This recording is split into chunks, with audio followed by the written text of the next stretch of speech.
Madame, Monsieur, bonjour et merci infiniment à vous de nous retrouver comme vous le faites chaque matin sur Equinox Télévision. Ce matin, nous avons le souffle coupé, nous avons simplement un air de gravité parce que ce qui se passe dans ce pays est extrêmement grave. Nous lisons dans la presse depuis hier et encore ce matin, un élève tue son enseignant. Vous l'avez bien suivi. Un élève tue son enseignant, c'est comme on pourrait dire qu'un patient tue son médecin ou qu'un téléspectateur tue son journaliste, ou si vous voulez, vous pouvez étendre tout cela à toutes les professions qui existent. C'est ce qui se passe, c'est une ampleur extrêmement grave. On en parle ce matin parce que nous avons à cœur de remettre l'église au centre du village. Ce qui se passe dans ce pays est inacceptable. On doit surtout éviter de se poser les mauvaises questions. Qu'est-ce qui peut expliquer que des élèves en arrivent à violenter leurs enseignants?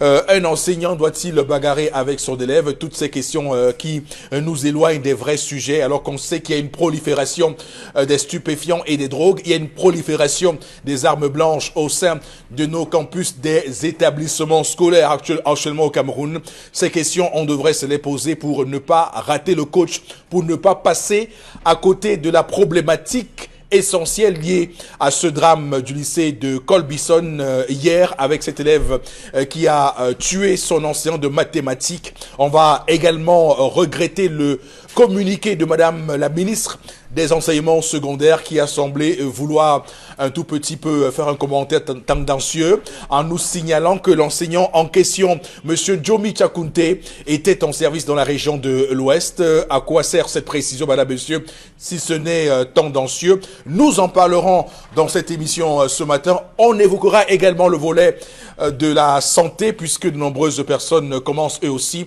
à se poser la question: pouvait-on sauver Monsieur Jomi Chakunte de ses blessures? Madame, Monsieur, on en parlera dans cette émission ce matin.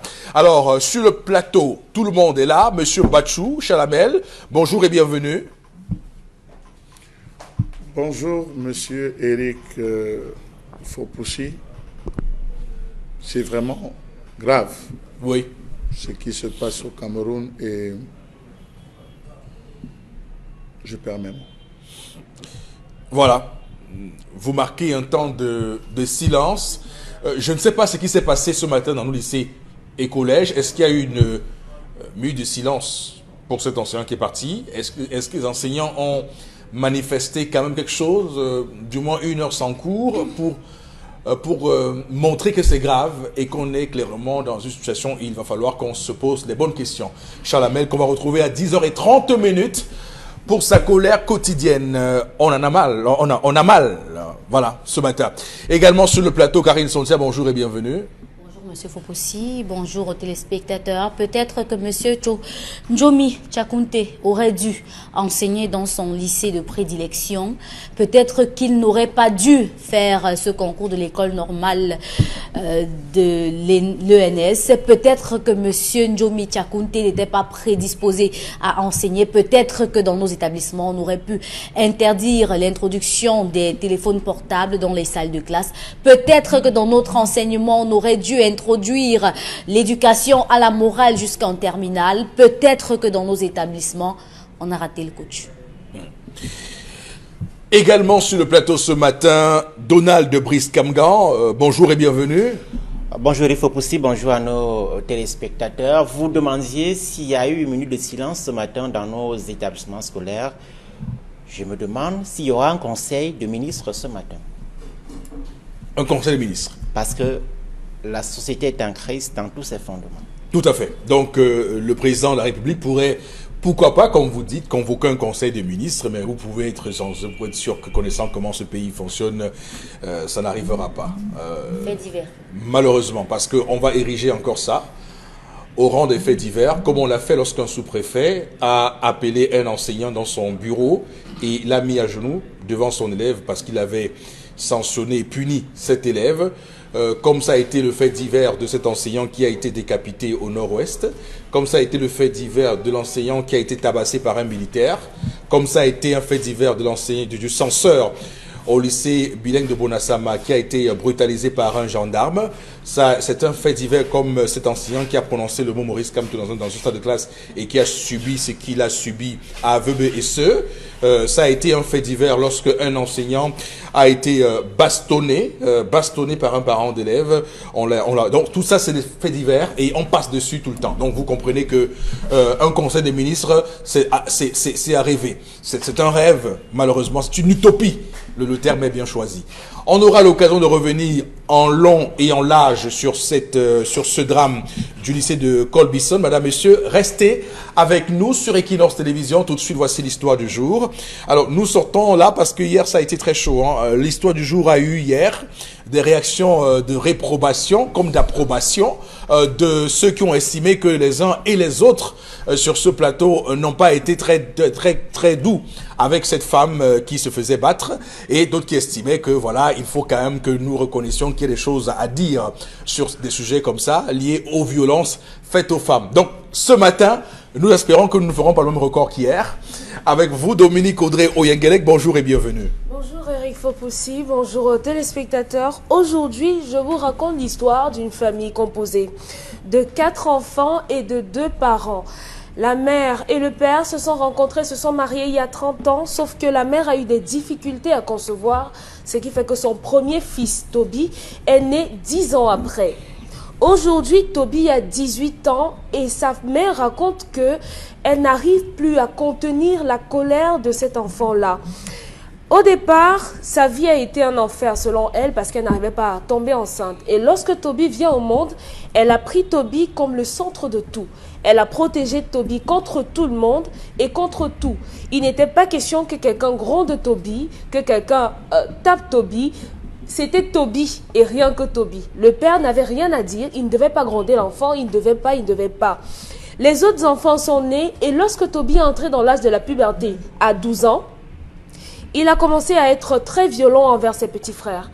C'était les insultes dont il est passé de la violence verbale à la violence physique. Il tapait sa petite sœur, notamment celle qui le suit. Il tapait également ses derniers frères. Sa mère raconte qu'elles ont pris ça sur le compte de l'âge, que bon, ce sont des enfants, ils vont grandir et ça va passer. Sauf qu'aujourd'hui, Toby a 18 ans.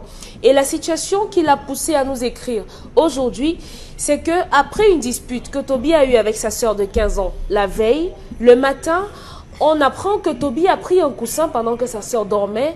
Il a essayé de l'étouffer avec et après il lui a donné des coups de poing au point de lui casser une dent. Aujourd'hui, la mère de Toby aimerait savoir si d'autres parents ont vécu ce genre de situation, comment se comporter avec un enfant qui à cet âge-là devient très violent et comment faire revenir son père parce que le père de l'enfant, c'est puisque sa mère a décidé de le mettre à l'écart en ce qui concerne l'éducation de l'enfant, il s'est un peu tenu Ils sont séparés? En retrait. Non, ils vivent ensemble. Et comment elle va revenir? Revenir quoi? Non, je veux dire que puisqu'elle a fait savoir au père que c'est mon enfant, c'est moi qui décide de comment je l'éduque, le père, quand il s'agit de Toby, il la met un peu en veilleuse. C'est bien que vous fassiez cette précision.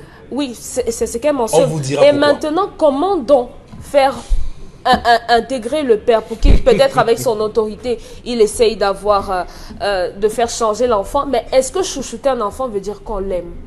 Vraiment. D'accord. Oui. On a commencé cette émission avec plein phare sur ce qui s'est passé à Colbison. Voilà encore l'histoire du jour qui va nous ramener dans cette question. Comment on tient nos enfants aujourd'hui?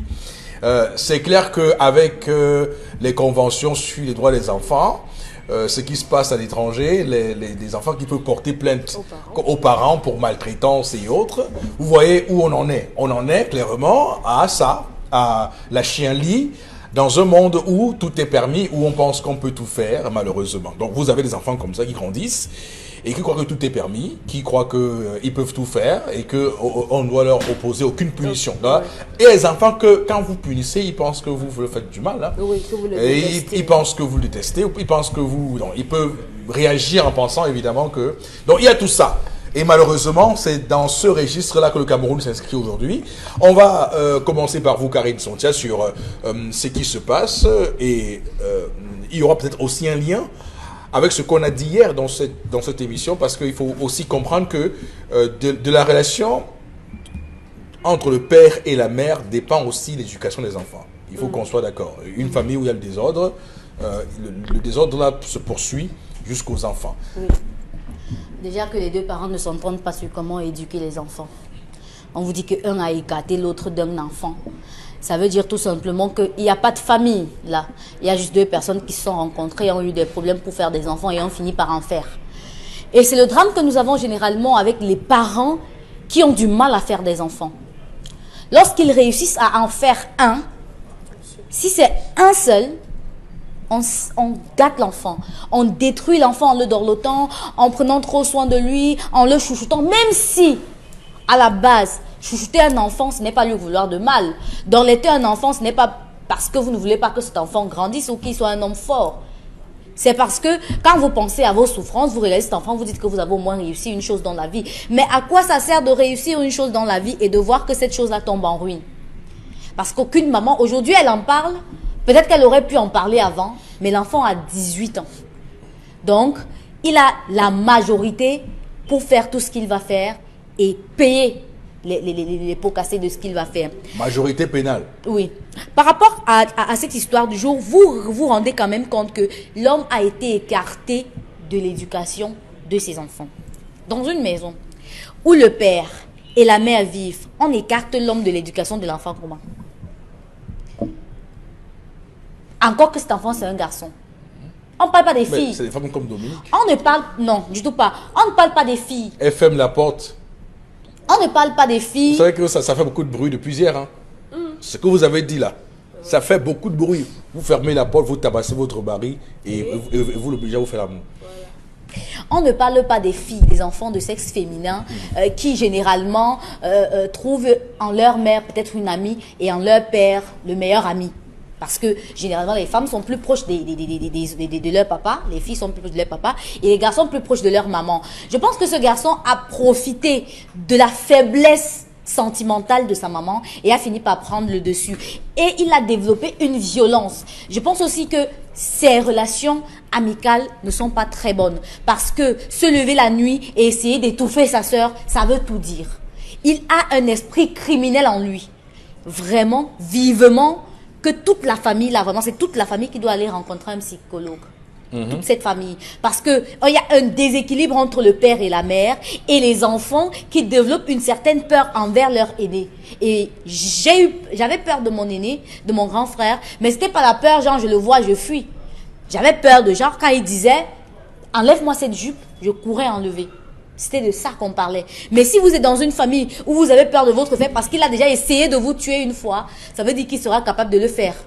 Il peut le faire. Une personne qui est capable de prendre l'oreiller lorsque quelqu'un a endormi, ça veut dire qu'il est prêt à tout. Et comme je le disais dans cette famille, l'homme a arrêté d'être l'homme. On voit les hommes battre sur les femmes, battre sur leurs sœurs et tout. Mais voilà un homme qui a face à lui un enfant sur qui il n'a pas pu installer de l'autorité. Laissez-moi les affaires de que la femme a mis les mains de côté. Si vous voulez, vous, homme, que votre enfant soit n'importe quoi, il le sera. Il le sera. Et si vous voulez abandonner l'éducation de votre enfant à la femme, abandonnez et vous verrez ce que ça va donner. Je l'ai déjà dit sur ce plateau que les femmes, c'est très difficile pour une femme d'élever un enfant toute seule. Je dis c'est très difficile. Ça ne veut pas dire qu'elles ne réussissent pas, non. Mais je dis c'est difficile parce qu'à un moment donné, votre enfant peut finir par devenir votre rival. S'il observe seulement un temps soit peu que vous avez une petite faiblesse.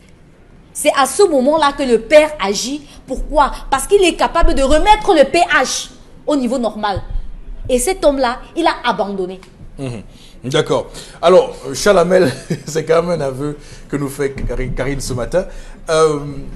Chalamel, qu'est-ce qui, quand vous observez cette histoire, a été mal réglé dans cette famille? L'amour très poussé d'une femme qui croyait qu'avoir un garçon était le centre de son monde. C'est tout. Voilà une femme qui a un enfant parce que c'est un garçon, parce qu'elle a mis X années sans avoir, décide de le protéger et d'intervenir à tout moment. On touche l'enfant. Hey! L'enfant, oh! Pourquoi tu bouscules l'enfant comme ça? Elle est sur tous les terrains. Tous les terrains. Mais ce que les femmes oublient, le plus grand psychologue, ce n'est pas votre mari, c'est l'enfant. L'enfant est un très grand psychologue. L'enfant a 4 types de comportements. Un comportement avec sa mère, un comportement avec son père, un comportement dehors. Quand je dis dehors, c'est dans la cour, c'est à l'école, c'est tout. Un comportement avec ses grands-parents, monsieur Rifopoussi. L'enfant face à ses grands-parents, c'est... Il guette. C'est que ma grand-mère, elle est comme je peux la jongler comme ça, là, il joue. Le grand-père, comme ça, il joue. Il étudie l'environnement plus que vous tous. La preuve, faites semblant. Ne regardez pas un enfant. Si l'enfant veut prendre le bouchon et il sait que vous allez crier, il reste. Il vous endort, il se couche même sur vous, monsieur Eric Fopoussi. Dès que vous êtes concentré sur la télé, il envoie la main, il tire le bouchon, il met à côté de lui. Quand il a sécurisé, il se lève, il disparaît. Il va dans un endroit où il est sûr que ça lui peut manipuler son objet. Jusqu'à ce que vous traînez, vous ne le voyez pas. Oh, vous avez des gens qui ne savent pas. L'enfant, c'est l'enfant. On s'en fout. On donne tout à l'enfant. Vous avez des femmes qui refusent que vous avez et vous ayez accès à votre enfant. Vous vivez même sur le même toit. Elle refuse. C'est-à-dire, chaque fois que vous ouvrez la bouche, elle est la première à venir défendre. Elle défend l'enfant. Elle se constitue une barrière. Elle dit, c'est le seul enfant que j'ai. Je n'ai pas deux. Dieu ne m'a pas donné d'autres enfants. Tu parles comme ça que tu... Hé, pardon, excuse-moi, mon enfant va crier ailleurs. Alors, lorsque vous vous retrouvez dans une circonstance où vous avez une femme qui occupe tous les terrains, qu'est-ce que vous faites? Vous vous taisez en lui disant, porte ton fardeau. Les femmes pensent qu'élever un garçon, c'est pas le jeune, monsieur les proposés. Il faut une main de maître. Les enfants qui écoutent trop la maman. Vous avez des femmes qui ne donnent pas l'autorité à leur mari. C'est-à-dire, quand l'homme parle, la femme répond. L'enfant est là, c'est un psychologue. Et c'est le plus chouchouté. Donne-moi de l'eau. Toi, me lève, toi, va me donner de l'eau. L'enfant voit. Demain, quand cet enfant dit à son père, je ne sors pas. Il n'a pas pris loin, il a pris chez la mère. C'est pour ça que je dis, au lieu de taper l'enfant, taper la mère. Je répète, taper la mère. Je suis sérieux dans ce que je dis, monsieur Alifo. Au lieu de taper l'enfant, taper la mère. Oui. Parce que la mère est la conséquence. Et je le dis en regardant la caméra, monsieur Alifo Poussi. C'est la femme qui porte la maison. Oui. C'est la femme qui porte la famille. Lorsqu'il y a réunion de famille, les premières personnes à aller au village, c'est d'abord les femmes, ce n'est pas les hommes. Les premiers à aménager l'espace, c'est les femmes, ce n'est pas les hommes. Les premiers à préparer, chaque femme va dire que mon mari va venir manger quoi, mon gars va venir manger quoi. Elle commence à préparer avant les hommes. La femme a la responsabilité de tout. Je l'ai dit ici, chez les Bantous, de 0 à 10 ans, votre enfant est un esclave. Je répète mes mots. De 10 à 20 ans, c'est un disciple. On fouette le disciple, là, monsieur Rifo aussi. On n'arrête pas. À un enfant, on dit de l'eau. Je veux de l'eau. Avec un ton autoritaire. J'ai dit, l'enfant hésite, tabassez-le. Ne réfléchissez pas, tapez. Je veux de l'eau. Il doit vous puiser de l'eau. C'est une obligation. Mais qu'est-ce qu'on a aujourd'hui? S'il te plaît, papou, tu peux me donner de l'eau? Maman, je n'ai pas. Ok, laisse, je vais aller. Où? Où? Et vous êtes supplié qu'à 18 ans, vous avez ce type de comportement. Mais non, monsieur, il faut pousser. Mais non. De 20 à 30 ans, soyez un ami, et de 30 à plus, soyez un conseiller pour votre enfant. Mais de 0 à 10 ans, c'est un esclave. Vous devez éduquer votre enfant. On ne joue pas avec l'enfant. On ne négocie pas avec l'enfant. Vous avez des maisons où on dit, si tu me rends tel service, je vais te donner tel cadeau. Si tu me rends, parfois vous êtes assis, l'enfant vient dire que papa, tu avais dit que je dois me donner un cadeau si je cirais tes chaussures. Franchement. Voilà là où les occidentalisés nous ont emmenés. On a détruit, déstructuré la source familiale à telle enseigne que ni la femme ne respecte l'homme, ni la femme n'est capable de l'éducation parce qu'elle est partie, comme on dit chez les Blancs, l'homme est égal, je suis l'égal de l'homme. Tu fais, je fais, tu sors, je sors. Aujourd'hui, on a déstructuré, la société va en lambeau, la société va en pourquoi il y a autant de violence aujourd'hui. Donc, ce qu'il y a lieu de faire, monsieur Lefopoulos, dans toutes les familles, il y a un tonton, le père ne peut plus, qu'il ne réfléchisse plus, qu'elle oublie son mari dans le film là. Même l'homme, s'il nous regarde, oublie l'enfant de 18 ans là, sort du film là, laisse ça à sa mère. C'est son fardeau à elle. Qu'est-ce qu'il a fait? Il y a des tontons dans la famille qui sont autoritaires. Pour ramener l'enfant, on ramène l'enfant chez l'un de ces tontons. Dans le cas où vous ne pouvez pas, vous vous déplacez, vous allez rencontrer le commandant de légion. Vous allez rencontrer, oui, même vous allez chez Moutenguene. Oui, vous allez à Moutenguene, vous allez dans les centres d'instruction militaire, vous allez discuter avec des responsables. Vous leur dites, c'est pour redresser, rééduquer mon enfant. Donc je voulais le ramener au principe. Pendant les vacances, vous ne lui dites pas. Vous lui dites qu'on va aller dire bonjour à l'une de tes cousines retirées à Moutengene ou à Djoum. Vous l'amenez, vous le lancez comme un colis. On connaît la formation qu'on va lui donner. Ce n'est pas une formation, il n'aura rien comme formation militaire, mais ce sera une torture psychologique qui va le ramener à l'essence même de la famille, monsieur Rifopoussi. Ils vont s'occuper. Je crois qu'il n'y a que ça à faire, sinon pas donc autoritaire. Ils peuvent se confier à ces différentes personnes. On fera le travail à leur place. Mais le père qui l'oublie, il a perdu. Oui. Et quand vous avez perdu, c'est terminé. Monsieur Rifopoussi, quand j'ouvre les yeux sur mes enfants, j'ouvre les yeux. Ils connaissent. Ce que vous dites d'ailleurs, c'est un vécu. Ah oui? Parfois, vous êtes à la maison, vous voulez corriger votre enfant, c'est votre femme qui Elle est là debout. pour vous dire qu'il ne faut pas le toucher. Tapez-la. Tapez-la. Alors, on va... Donald Brice, sur cette question, je vous en prie. Bon, je pense que nous sommes tous d'accord avec que la maman a fabriqué un monstre en croyant faire beaucoup de bien à l'enfant. Il est clair de mettre ses enfants à la disposition des centres d'instruction. Il y a certainement dans la famille une tante, un oncle ou un cousin qui peut avoir de l'autorité sur cet enfant. Dans cette famille, si le papa est incapable de reprendre son autorité qu'il a négligée ou perdu, je sais de quelle manière, peut-être que c'est la femme qui finance le foyer, mais de toutes les façons, s'il est incapable de reprendre le dessus sur l'éducation de cet enfant, on peut le mettre à la disposition de même la famille qui puisse avoir plus d'autorité sur l'enfant et le laisser, il ne se fait pas encore tard manifestement. Mais est-ce qu'on n'assiste pas là à des... On va dire quoi? À des effets pervers de notre temps? Il faut qu'on reconnaisse ça. Je disais, il y a un commentaire sur Twitter d'une jeune femme, vraiment elle est très évoluée, entre guillemets, qui a dit que finalement, à force que nous sommes tous en train de sortir pour aller travailler, est-ce que finalement, il ne faudra pas réfléchir à panthéoniser ces femmes qui sont des femmes de ménage, qui sont des ménagères et qui restent s'occuper des enfants le matin et leur donner une place de choix parce que ce qu'elles ont joué comme rôle par le passé a permis de garder notre société comme elle est. Aujourd'hui, on se rend compte que tout le monde sort, tout le monde est au travail et les enfants sont soit éduqués par le quartier ou soit par des bandes par la télévision. Par la télévision et autres. Il y a une forme de démission des parents.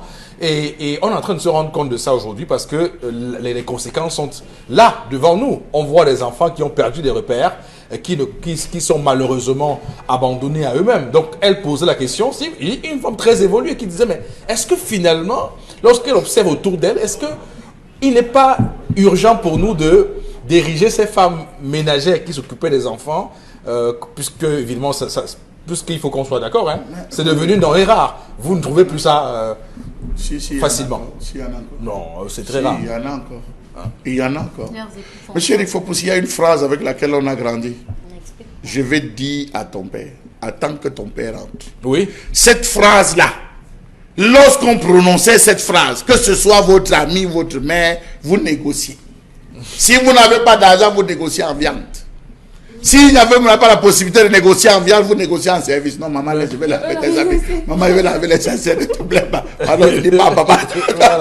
Cette phrase-là, mais aujourd'hui, là, vous dites à un enfant, et puis quoi? Va dire. Voilà, Dominique Olik, on termine avec vous. Oui, rapidement, j'ai envie de dire que la solution de M. Mbachou, la dernière, celle qui demande qu'on envoie l'enfant en rééducation, moi je suis partante, hein.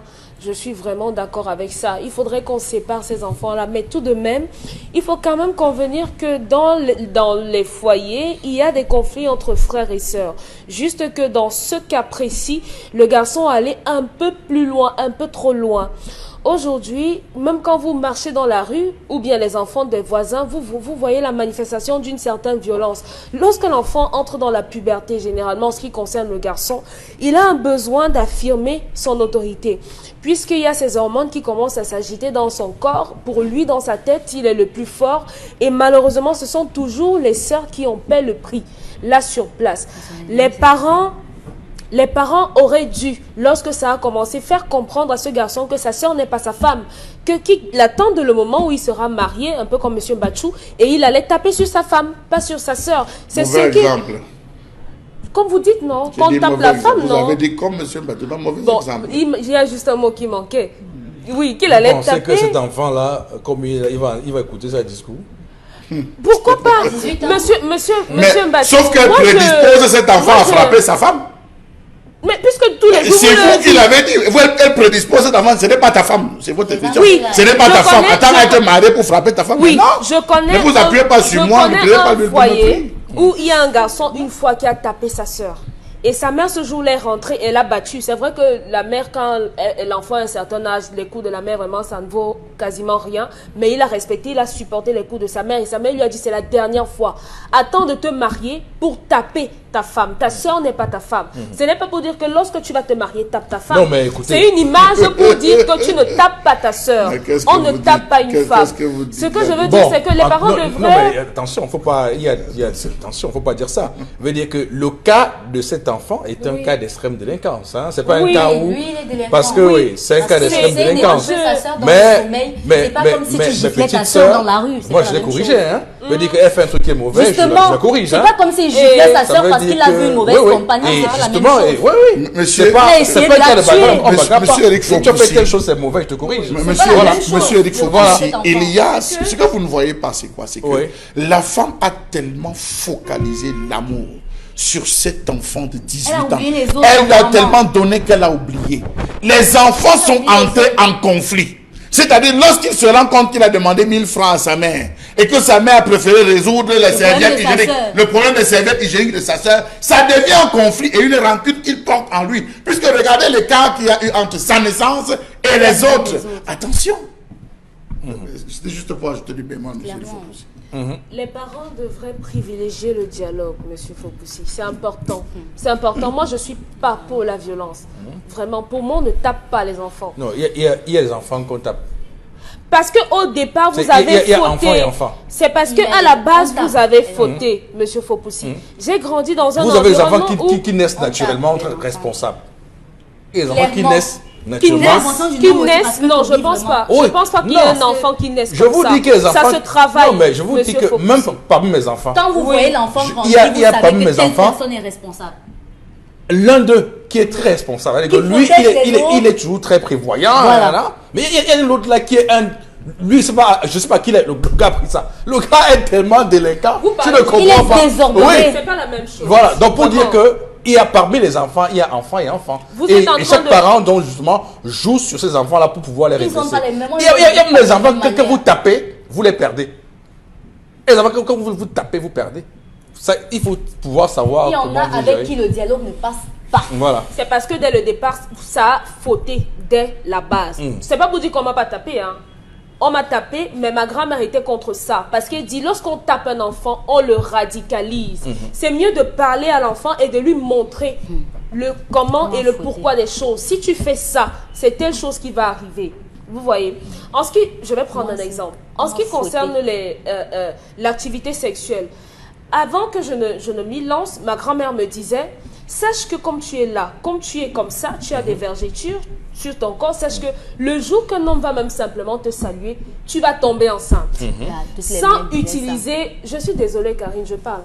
Sans utiliser de violence, contrairement à certains parents qui utilisaient la bastonnade. Oh, tu es sorti, on t'a croisé ici au couloir, ça ne marche pas. L'enfant va chercher à savoir. Mais si vous expliquez à l'enfant que si tu tombes enceinte maintenant, telle chose va arriver, telle autre chose, ça peut marcher. Donc moi, je suis pour le dialogue. Cet enfant-là, cette mère-là peut être protégée et on peut comprendre pourquoi. Parce qu'elle a certainement dû subir des frustrations dans son foyer et autres.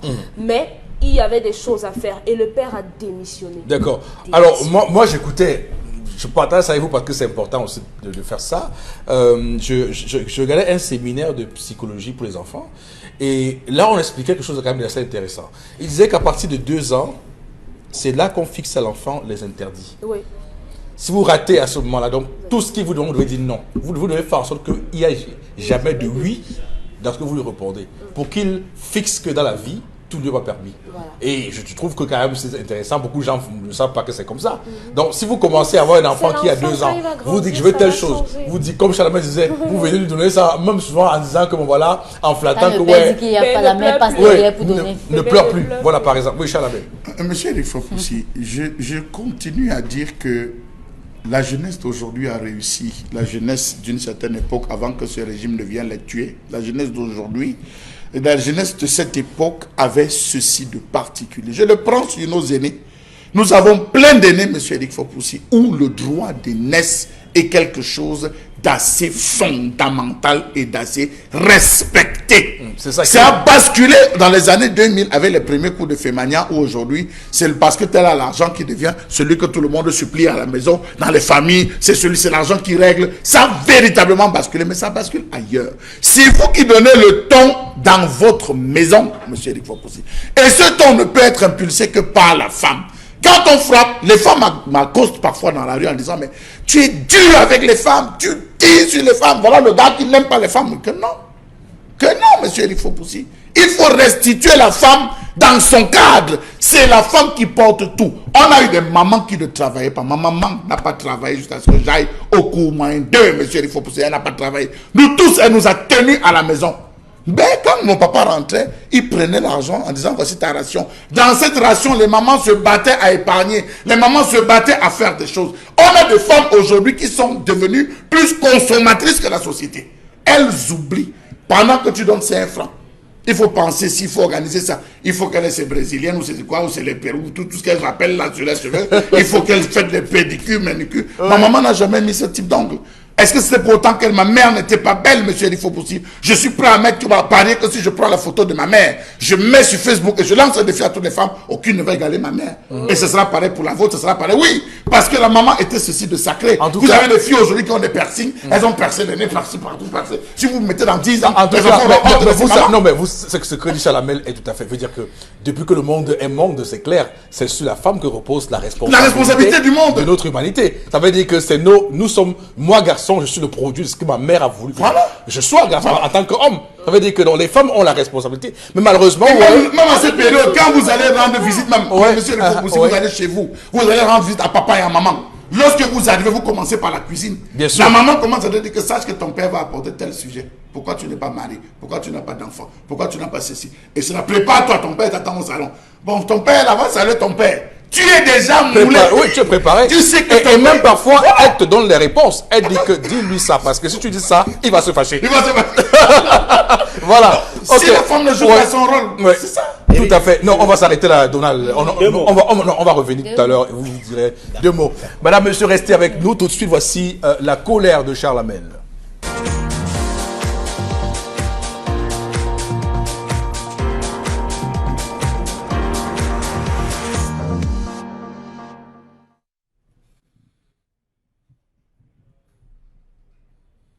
Je m'interroge ce jour sur la question des pressions, de la pression fiscale dans ce pays. Les entreprises étouffent, elles se meurent. La crise accentue cet état d'asphyxie globale. Savez-vous que d'après le patronat camerounais, la pression fiscale reste élevée dans ce pays? Que dis-je? Très élevée. Le Cameroun partage ce statut de pays à pression fiscale élevée avec 3 autres pays de la zone CEMAC.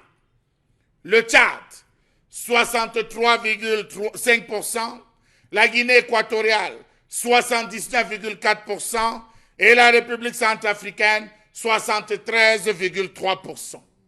Savez-vous que jusqu'à une période récente, un nombre restreint de contribuables camerounais supportaient la quasi-totalité de la charge fiscale du fait de l'importance du secteur informel? Comment comprendre la logique de fiscalisation du gouvernement globalement défavorable à l'entreprise camerounaise? Comment comprendre que la pression fiscale reste très élevée pour la faible population de contribuables sur qui pèse la plus grande partie des recettes fiscales? Savez-vous que l'économie camerounaise régresse avec les entreprises qui s'appauvrissent et s'endettent, tandis que l'administration fiscale engrange des recettes toujours en forte augmentation? Comment comprendre que la politique fiscale de ce pays repose encore sur le principe de fiscalisation sur le chiffre d'affaires, au lieu de revenir au principe et à l'orthodoxie de fiscalisation des entreprises sur le bénéfice. Comment comprendre que malgré l'accompagnement du GTZ, du GIZ, au travers du PAM-FIP, le Cameroun soit toujours si mal classé en matière de temps consacré aux procédures fiscales? N'est-ce pas là la manifestation de l'inefficacité de ces réformes? Ou alors la manifestation de la preuve selon laquelle les réformes fiscales instaurées jusqu'ici ne servent qu'à protéger les intérêts de l'État, c'est-à-dire mobiliser à tous les prix des recettes fiscales sans jamais tenir compte des doléances des entreprises. Parce que les doléances, les entreprises en posent depuis plus de 15 ans. Les entreprises ne cessent de se plaindre, de demander à l'État d'alléger ici, d'alléger ça, de diminuer ici, de rétrécir ici, de réformer à tel niveau. Mais hélas, on semble avoir un État sourd, muet, aveugle, malentendant pour se répéter. La passivité du patronat camerounais dans la défense des petites et moyennes entreprises ne cacherait-elle pas une relation incestueuse avec le fils camerounais? Vous créez votre entreprise, on vous exonère quelques ans seulement et après c'est la bombe sur vous. À peine vous voulez ouvrir, vous n'avez même pas commencé à gagner des marchés qu'il faut engager des successions de déclarations, déclaration sur déclaration, et à la fin vous vous retrouvez asphyxié. Lorsque vous allez même jusqu'à demander l'aide auprès des banques, hélas, suivez mon regard. Savez-vous que le Cameroun est très mal classé pour le temps consacré aux procédures fiscales? Selon le rapport annuel Paying Taxes 2019, publié en novembre 2018 comparant 190 économies mondiales, le Cameroun figure à la 182e place où le taux de prélèvement obligatoire, fiscalité et cotisation pour les entreprises est parmi les plus élevés et où le temps consacré aux procédures fiscales est parmi les plus longs. Savez-vous que le rang qu'occupe le Cameroun en matière de temps consacré pour les démarches fiscales dans le rapport Paying Taxes 2019, zone Afrique est surprenant et paradoxal. Les entreprises camerounaises y consacrent 624 heures par an pour une moyenne de 285 heures par an en Afrique. Oh mon Dieu! Savez-vous qu'au Cameroun, la pression fiscale sur les entreprises représente 57,7% de leurs résultats contre une moyenne en Afrique de 46,8%. C'est grave.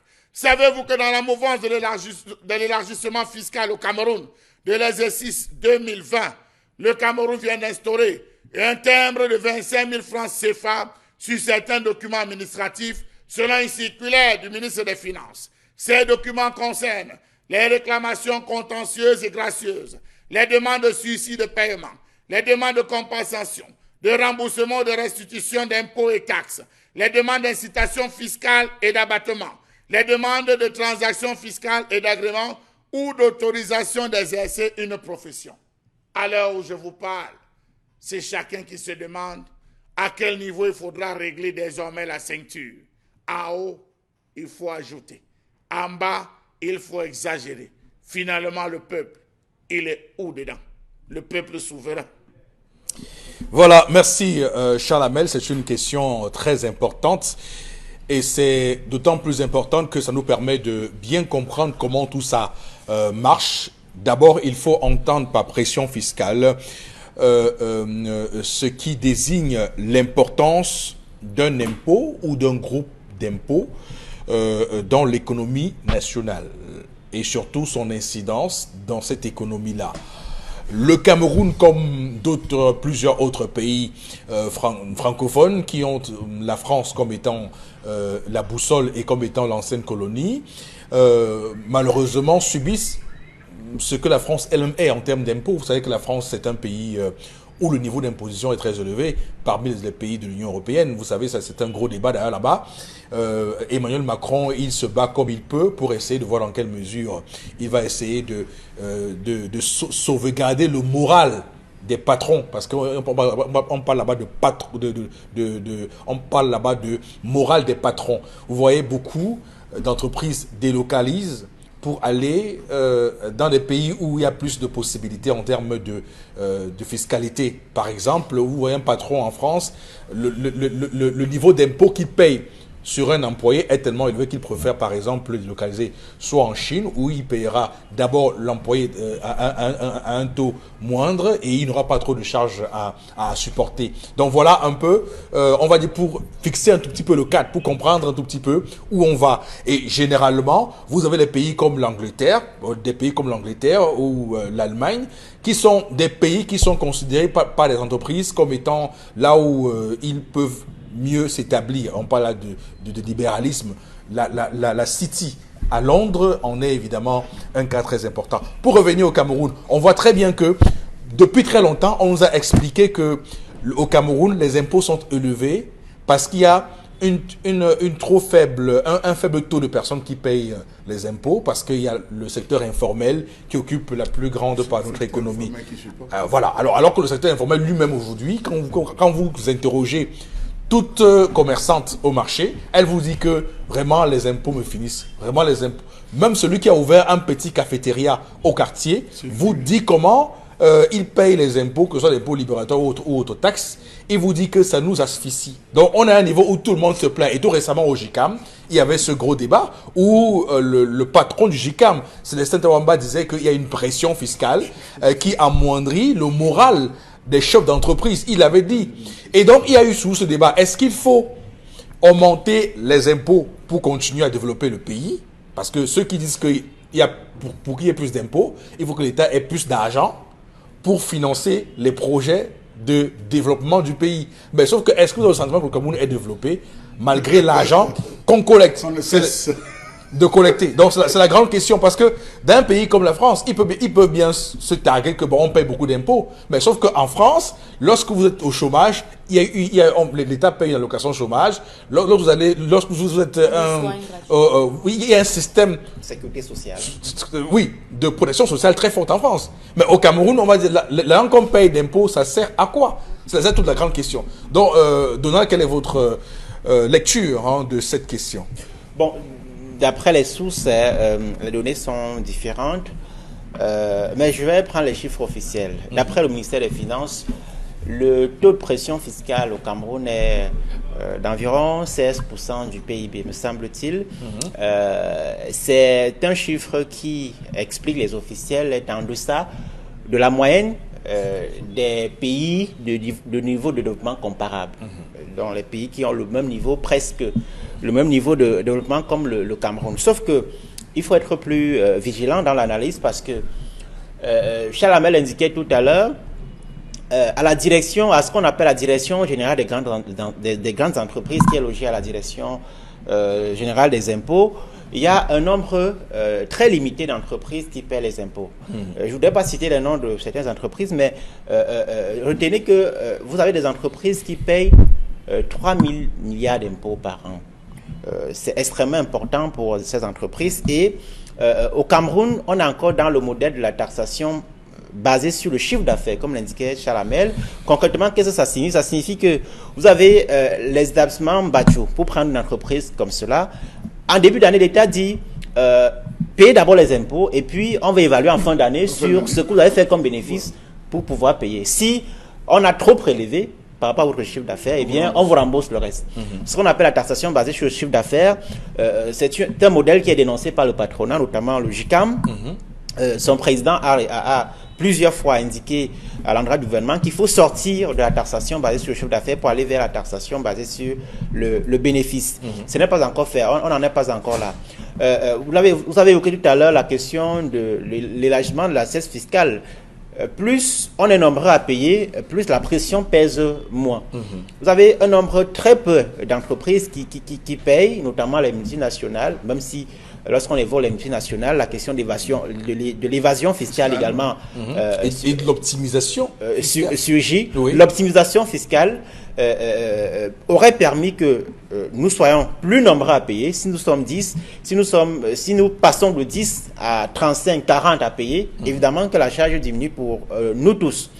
On reviendra tout à l'heure. Ce sujet est d'actualité parce qu'il y a quelques jours, le ministère des Finances a adressé 2 notes, notamment au directeur général des impôts, mais également au directeur général des douanes, mais également à certains de ses collaborateurs, notamment les inspecteurs, pour demander de réduire les contrôles qui sont stressants pour les entreprises. Parce que les gens se lèvent le matin sans mandat, ils s'en vont, ils vont dans des entreprises harceler, demander de l'argent. Donc le ministre des Finances a adressé il y a quelques jours seulement 2 notes à l'intention de ses collaborateurs pour demander de limiter et d'ailleurs d'arrêter pour l'instant les contrôles qui sont en cours. Il y a un système de harcèlement global des responsables d'entreprise qui fait que entreprendre même tout simplement est décourageant pour bon nombre de jeunes. Je reviens tout à l'heure sur d'autres éléments. Dominique Audrey, on voit très bien que la question de la pression fiscale, parce que Donald l'a dit, hein, je veux dire que si on prend les chiffres, on va se rendre compte que le Cameroun n'est pas plus mal que ça. Vous avez dit que 16%, c'est vrai.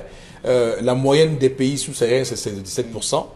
Si on vient en zone CEMAC, c'est de 21,4% la moyenne. 23 ou 23, puisque ça fluctue au fil des ans. Années. Voilà, donc vous voyez que on va dire que le Cameroun n'est pas si mal classé que ça.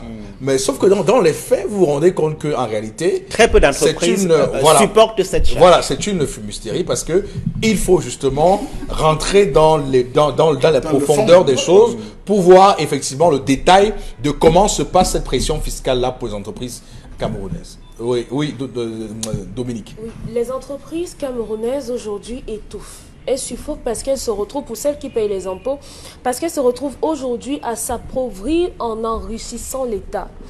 Aujourd'hui également, on a du mal à voir des entreprises fleurir parce que tout simplement, la fiscalité au Cameroun est une entrave en elle-même par rapport à tout. Si, par exemple, si on s'en tient à ce que Donald a dit, vous payez d'abord avant de faire des entrées. Moi, je me vois mal m'engager dans cette histoire-là. Comment je peux payer? Et si je n'ai pas de retour d'argent, qu'est-ce que je fais?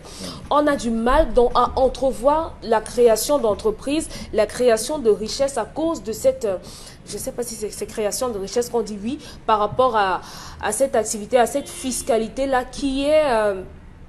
à problème, je dirais. Elle est véritablement à problème. Aujourd'hui, au Cameroun, on a envie de dire que trop d'impôts tue l'impôt. Trop d'impôts tue l'impôt à cause de ça. Beaucoup d'entreprises ferment. On a aujourd'hui au niveau des consommateurs la flambée des prix parce que forcément, si une entreprise paye des impôts, de lourdes charges d'impôts, c'est sur le pauvre consommateur que cela, ça bat. C'est nous en bas qui sommes obligés de subir ça. Donc, jusqu'à quand est-ce qu'on va tenir comme ça? J'en sais rien. Mais ce que je dis, c'est qu'il faudrait revoir, peut-être, assouplir. D'accord. Oui. Alors, il y a au Cameroun, j'entends beaucoup ça, hein, Chalamel, où on dit que les Camerounais ne payent pas l'impôt. Moi, j'entends beaucoup ça partout et je trouve que c'est l'un des plus gros mensonges qui n'ait jamais été sorti dans ce pays. Je veux dire qu'on en parle comme si je ne connais pas un seul patron d'entreprise qui a ouvert une entreprise. Même quand votre entreprise est dans le sous-sol. En gestation. Est dans le sous-sol. Les gars là réussissent à vous retrouver. Je ne sais pas comment ils réussissent à faire ça. Mais on dit que ces gars là réussissent à vous retrouver. Les agents du FIC sont plus malins et fins que les enquêteurs de la police, monsieur Eric Fokousi. Voilà. Vous ne pouvez pas. À l'inauguration, quels sont ceux qui viennent inaugurer? Ils sont assis. Voilà. Parmi les passants qui viennent inaugurer votre snack bar, votre... Donc pour justement terminer, de deux choses l'une. Soit ces gens-là qui sont agents du fisc arrivent et vous prélèvent l'impôt et ne reversent pas la caisse de l'État. Ça, c'est, pour moi, je tends à penser que c'est ça. Ou il y a une incompétence de ceux conformes pour occuper la rente. Monsieur Eric Fokousi, il y a ce premier volet, comme c'est ce volet. Comme ils ne sont pas incompétents, je présume qu'ils sont compétents. Donc on peut estimer que l'argent ne rentre pas en caisse. Il y a ce volet. Je vais vous prendre un cas. Nous sommes ici, vous avez les gars qui vendent les poulets. Les gars qui vendent les poulets vous disent qu'ils ont par jour 3 passages ou par mois 3 à 4 passages. Vous avez ceux qui arrivent, on dit hygiène et salubrité. Il faut payer. Ils comptent, ils payent. L'autre arrive, on dit que non, il faut la patate, il faut ceci, au TVP. Il sort, il paye. À la fin, quand il reste, il se dit, mais je paye tout ça pourquoi quand il essaye de calculer? Ce n'est pas que le carnivore, là, il fait son poulet, est curé, est nettoyé. Ce n'est pas que l'affaire d'hygiène, on passe même essayer de protéger, rien n'est fait. Vous avez d'autres personnes qui viennent vous voir, on dit, monsieur, on va vous faire le redressement. Et ça, c'est au marché central, toute la zone est marché central. Les différents marchands viennent dire que le père, tu dois, on profite de l'ignorance. Tu dois, au fils, tu ne peux pas t'imaginer combien tu dois, c'est différent. Vraiment, le père dit, pour arranger ça, on fait comment? On dit que non, donne temps, on va signer ici, là, que tu as déjà perçu. On crée des mécanismes en te disant, donne telle somme. Il y a des arrangements au gré à gré, monsieur Eric Fopoussi. Quand on vous dit qu'il y a des entreprises qui ne payent pas, il y a des gens qui, de manière liquide, ces gars qui vont harceler, qui provoquent le harcèlement. Vous pensez que ce harcèlement, c'est de quoi, monsieur Eric Fopoussi? C'est ça qu'il s'agit, en réalité. Le harcèlement, les gars, débat, on dit que c'est les inspecteurs des impôts. Nous sommes venus chez vous. Et il s'assied. La simple venue, déjà, il faudrait le carburant. La simple venue, il faudrait le petit déjeuner. La simple venue, il faudrait qu'il déjeune. La simple venue, il faudrait, on va commencer à fuir en disant que non, vous n'avez pas fait ci, vous n'avez pas fait ça. Il y a tel document qui n'apparaît pas dans nos fichiers, dans nos... Mais monsieur, il faut pousser. Vous allez saigner. Et lorsque vous allez vous rendre compte... Et c'est justement ça que le président JICA ne veut pas dire clairement. Je trouve qu'il y a quand même, pour ce qu'il s'agit de M. Tawamba, un manque de courage. Il doit le dire. Parce que quand vous écoutez les chefs d'entreprise en off, en apartheid, ils vous expliquent justement tout ça. Mais je ne comprends pas comment il n'y a pas assez de retentissement de ces propos-là sur le place public. Il y a l'autre chose, monsieur, oui. il faut pousser. On se rappelle qu'il n'y a pas longtemps, on a monté tout ce qu'il fallait comme impôt sur les cosmétiques, on montait l'impôt, ajouté sur la pneumatique, on en discutait sur ce plateau. Combien de Camerounais sortent pour aller faire des achats à l'étranger, monsieur, il faut pousser? Combien? Il faut que le JICA nous mette en disant que, en termes d'importateurs, le Cameroun a tel, en termes de chiffres, on a tel type de Camerounais qui sortent, qui vont, parce que lorsque ça revient et qu'il faut payer, le gars qui subit le remboursement, c'est le revendeur. Le revendeur ne veut pas encaisser, il fait subir à qui? Il fait subir à l'acheteur. Au consommateur. Au consommateur. Lorsque vous voyez toute cette chaîne en termes de calcul, vous vous rendez compte, en fait, les grandes entreprises avec tous ces multinationales ne payent pas. C'est le secteur informel. C'est à ce niveau que la pression est tellement forte, est tellement rude. Vous allez voir que même les cafétérias aujourd'hui ferment déjà, monsieur, il faut aussi. Les gars préfèrent faire le cafétéria en plein air que de louer dans le pouce, que de pouvoir prendre un espace pour discuter avec ces gars. Ils vont dire que, gars, les impôts, façon que je payais, 2 minutes, tu vois tel passe, 3 minutes, tel passe, on vient me dire que vous exercez depuis combien de temps? Non, il faudrait que l'État essaie de revoir, non sur le chiffre d'affaires, mais sur le bénéfice. Mais comment calculer le bénéfice lorsqu'on est membre du comité central du RDPC? Comment calculer le bénéfice lorsqu'on est membre de X? Parce que lorsqu'on arrive, moi j'ai eu à suivre des cas, ne faites pas la bouche comme ça, ou lorsqu'on arrive, on dit que je suis un grand contributeur, moi je connais des gens qui tapent que je suis un grand contributeur, je contribue beaucoup dans le parti, vous ne pouvez pas venir me faire ci et venir me faire ça. Ça se joue à tous les niveaux, monsieur Rifopoussi. Vous vous retrouvez englué. Ok, malheureusement, C'est ce qu'on appelle le jonglage fiscal. Ok, on va s'arrêter là malheureusement. Pour cette première partie de l'émission, on comprend que c'est une question holistique. Il faut l'aborder de manière holistique pour bien comprendre les enjeux, parce que si on se fie aux chiffres de la pression fiscale par rapport à d'autres pays, on fausse le débat et on fausse l'enjeu économique pour le pays. Madame, monsieur, restez avec nous. On marque une pause dans un court instant, la deuxième partie de ce programme. Payer les impôts aux Camerounais, et lorsque j'entends sur les chaînes de télévision les gens dire que les Camerounais ne payent pas l'impôt, je l'ai dit il y a un instant, c'est le mensonge du siècle. C'est de cette décennie qui commence. C'est très grave ce qui se passe. En réalité, si on remarque bien comment le Cameroun fonctionne, et ça se passe au ministère du Commerce, parce que c'est le commerce qui gère tout ça. Vous avez le prix du pain qui n'augmente pas depuis très longtemps, mais le grammage diminue. Ça veut dire que la teneur du pain diminue. Vous avez les bâtons de manioc. Les prix restent à 100 francs, 200 francs pour certains, mais on diminue la grosseur du bâton de manioc, vous achetez. Vous avez par exemple le riz qu'on achète. On sonde le riz. Que vous le preniez en boîte, la boîte avec laquelle on vous sert le riz n'est pas une boîte normale. Quand vous servez en kilo, la machine de kilo est réglée. C'est d'ailleurs l'une des choses sur lesquelles le ministère du Commerce doit jouer pour aller vérifier justement la question des balances. J'ai rencontré avant de monter sur ce plateau ce matin un monsieur qui m'a accosté juste à la grille d'Equinox pour me dire qu'il est venu nous voir spécialement pour qu'on en parle. Qu'est-ce qu'il dit, ce monsieur? Il dit qu'il est un réparateur de balance. Il est un réparateur de balance. Mais ce qu'il constate, c'est que depuis un certain temps, il est à inactivité parce que personne ne fait plus recours à ce service. Donc les gens ont réussi à trouver le moyen de traficoter les balances et de faire en sorte que on ne contrôle plus rien sur la teneur des produits qui sont vendus dans nos étalages. Ça veut dire que les prix restent au niveau que nous connaissons, mais sauf qu'au fil des années, au fil des mois, vous avez la baisse du grammage et il n'y a pas une chose qui est faite pour vérifier ça. Ouais. Donc c'est une manière, on va dire... Beaucoup de poissonneries l'utilisent. Voilà. Parfois, vous prenez un maigrelet poisson, vous déposez, ça met 6700. Donc voilà comment certaines entreprises ont réussi à faire pour justement contourner la pression fiscale. Donc comme on leur prend beaucoup d'argent, eux ils préfèrent venir faire subir ça de manière subtile sur les consommateurs. Pareil pour le gaz, vous avez des gars qui ont créé des vases communicants pour pouvoir faire sortir le gaz et on vient juste arrêter ces gars.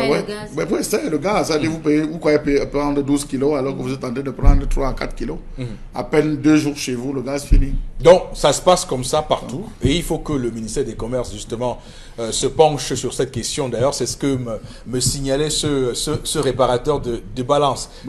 Il n'a plus de clients depuis. Il n'a plus de clients. Cette question de fiscalité m'a rappelé la dame que Mbombok soulève souvent sur ce... Non, ça veut dire que les balances, vous savez qu'il y a des balances électroniques. Oui, il n'y a plus les balances comme avant. Non, c'est ça. Où vous avez le poids de 1 kg qu'on mettait là. Il y avait le poids de 1 kg. Elle insiste toujours. Un poids, ben, c'est plus utilisé. Il y avait le poids là, c'était 2 kg, 3, 5 kg, on mettait là, et puis on prend votre produit, vérifier, on le met si ça s'équilibre, on sait que vous êtes justement à 1 kg. Non, il n'y a plus ça. Les vendeurs de porc encore. Oui. Bon, oui, il y en a encore un peu. Donc, je trouve que c'est plus fiable que les affaires où vous posez ça se trotte là et puis ça s'arrête. Vous voyez les chiffres, même le vent a un poids sujet. Vous allez très loin.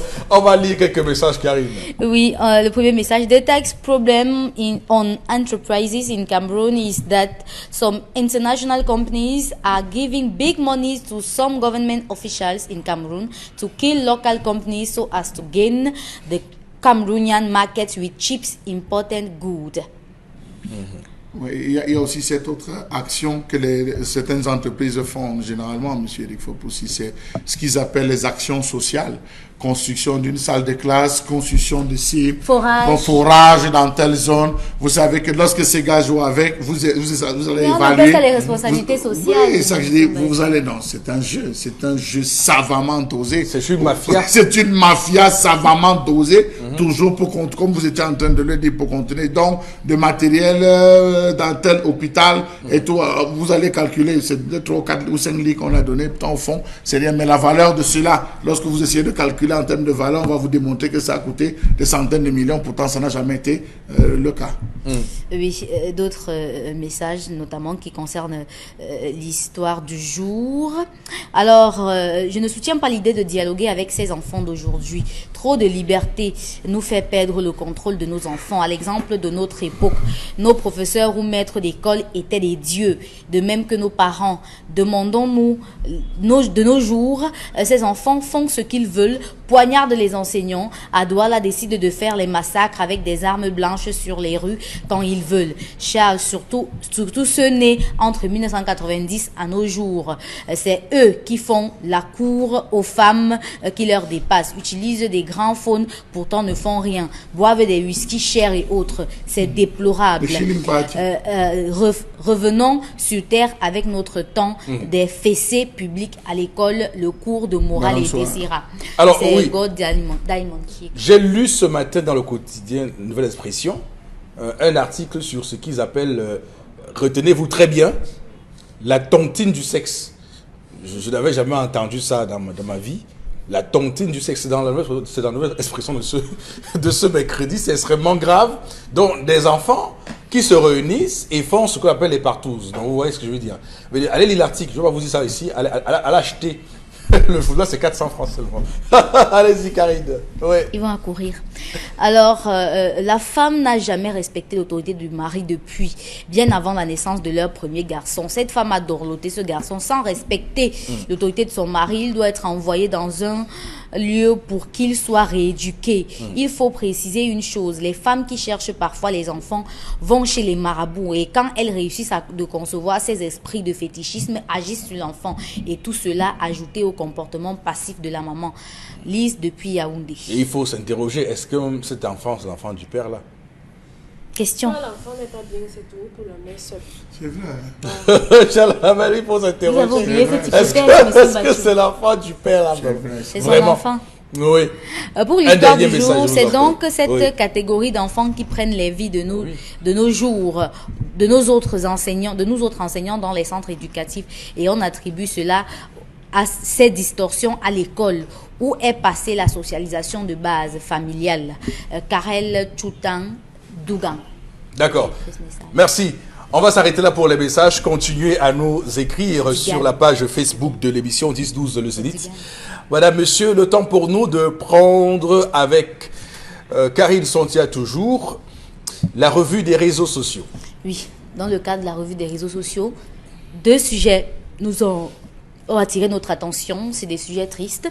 Le premier sujet concerne le drame au lycée classique de Colbisson, cet enfant de 4e espagnol, âgé de 15 ans, qui a poignardé son enseignant de mathématiques vacataire dans ce lycée. Qu'est-ce qui s'est passé? Selon les informations, il s'agit d'un enfant qui était distrait en salle de classe et l'enseignant a remarqué sa distraction, a décidé de se rapprocher de lui. Qu'est-ce qu'il constate? Il constate que l'enfant manipulait son téléphone portable. Il décide donc de se saisir de ce téléphone portable et face au refus et au mépris de son élève, ils échangent quelques coups, quelques bras de fer, et c'est à la fin de cela que l'enseignant sera poignardé. Il se vide de son sang malgré le fait qu'il sera transporté dans un centre hospitalier. Alors, non, d'abord, sur les versions, il faut dire quand même que ça diverge beaucoup. J'ai jamais entendu d'ailleurs, je ne sais pas qui sont ceux qui ont été les premiers à collecter l'information lorsque c'était arrivé, parce qu'il y a eu, on a entendu, d'abord ça a été premièrement on a dit tant que c'était une femme, avant que ce ne soit un homme, un enseignant, avant que ce soit, on a dit c'est une enseignante, avant qu'on arrive à un enseignant, on a commencé à dire que c'était un compas, maintenant on parle d'un poignard, d'un couteau. Au départ, on a évoqué, comme vous l'avez dit, justement un cas de téléphone portable avant qu'on nous signale que non, l'enfant avait été mis dehors et qu'il a refusé de sortir, de dégager de la porte. Oui, il est resté devant la porte et l'enseignant est venu le retourner. Il y a tellement de versions qui divergent et je ne comprends pas comment dans un pays, et ça aussi, hein, il y a vraiment là une dégringolade dans ce pays. Vous allez dans un établissement scolaire, vous rencontrez des élèves pour recueillir des informations. Vous avez trois élèves du même classe, vous donnez 3 versions différentes.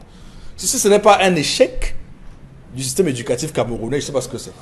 Vous êtes dans une classe, les enfants ont vécu une chose. Ce que vous apprenez à l'école, rédaction, vu et entendu. Je ne sais pas quels sont les profs de français.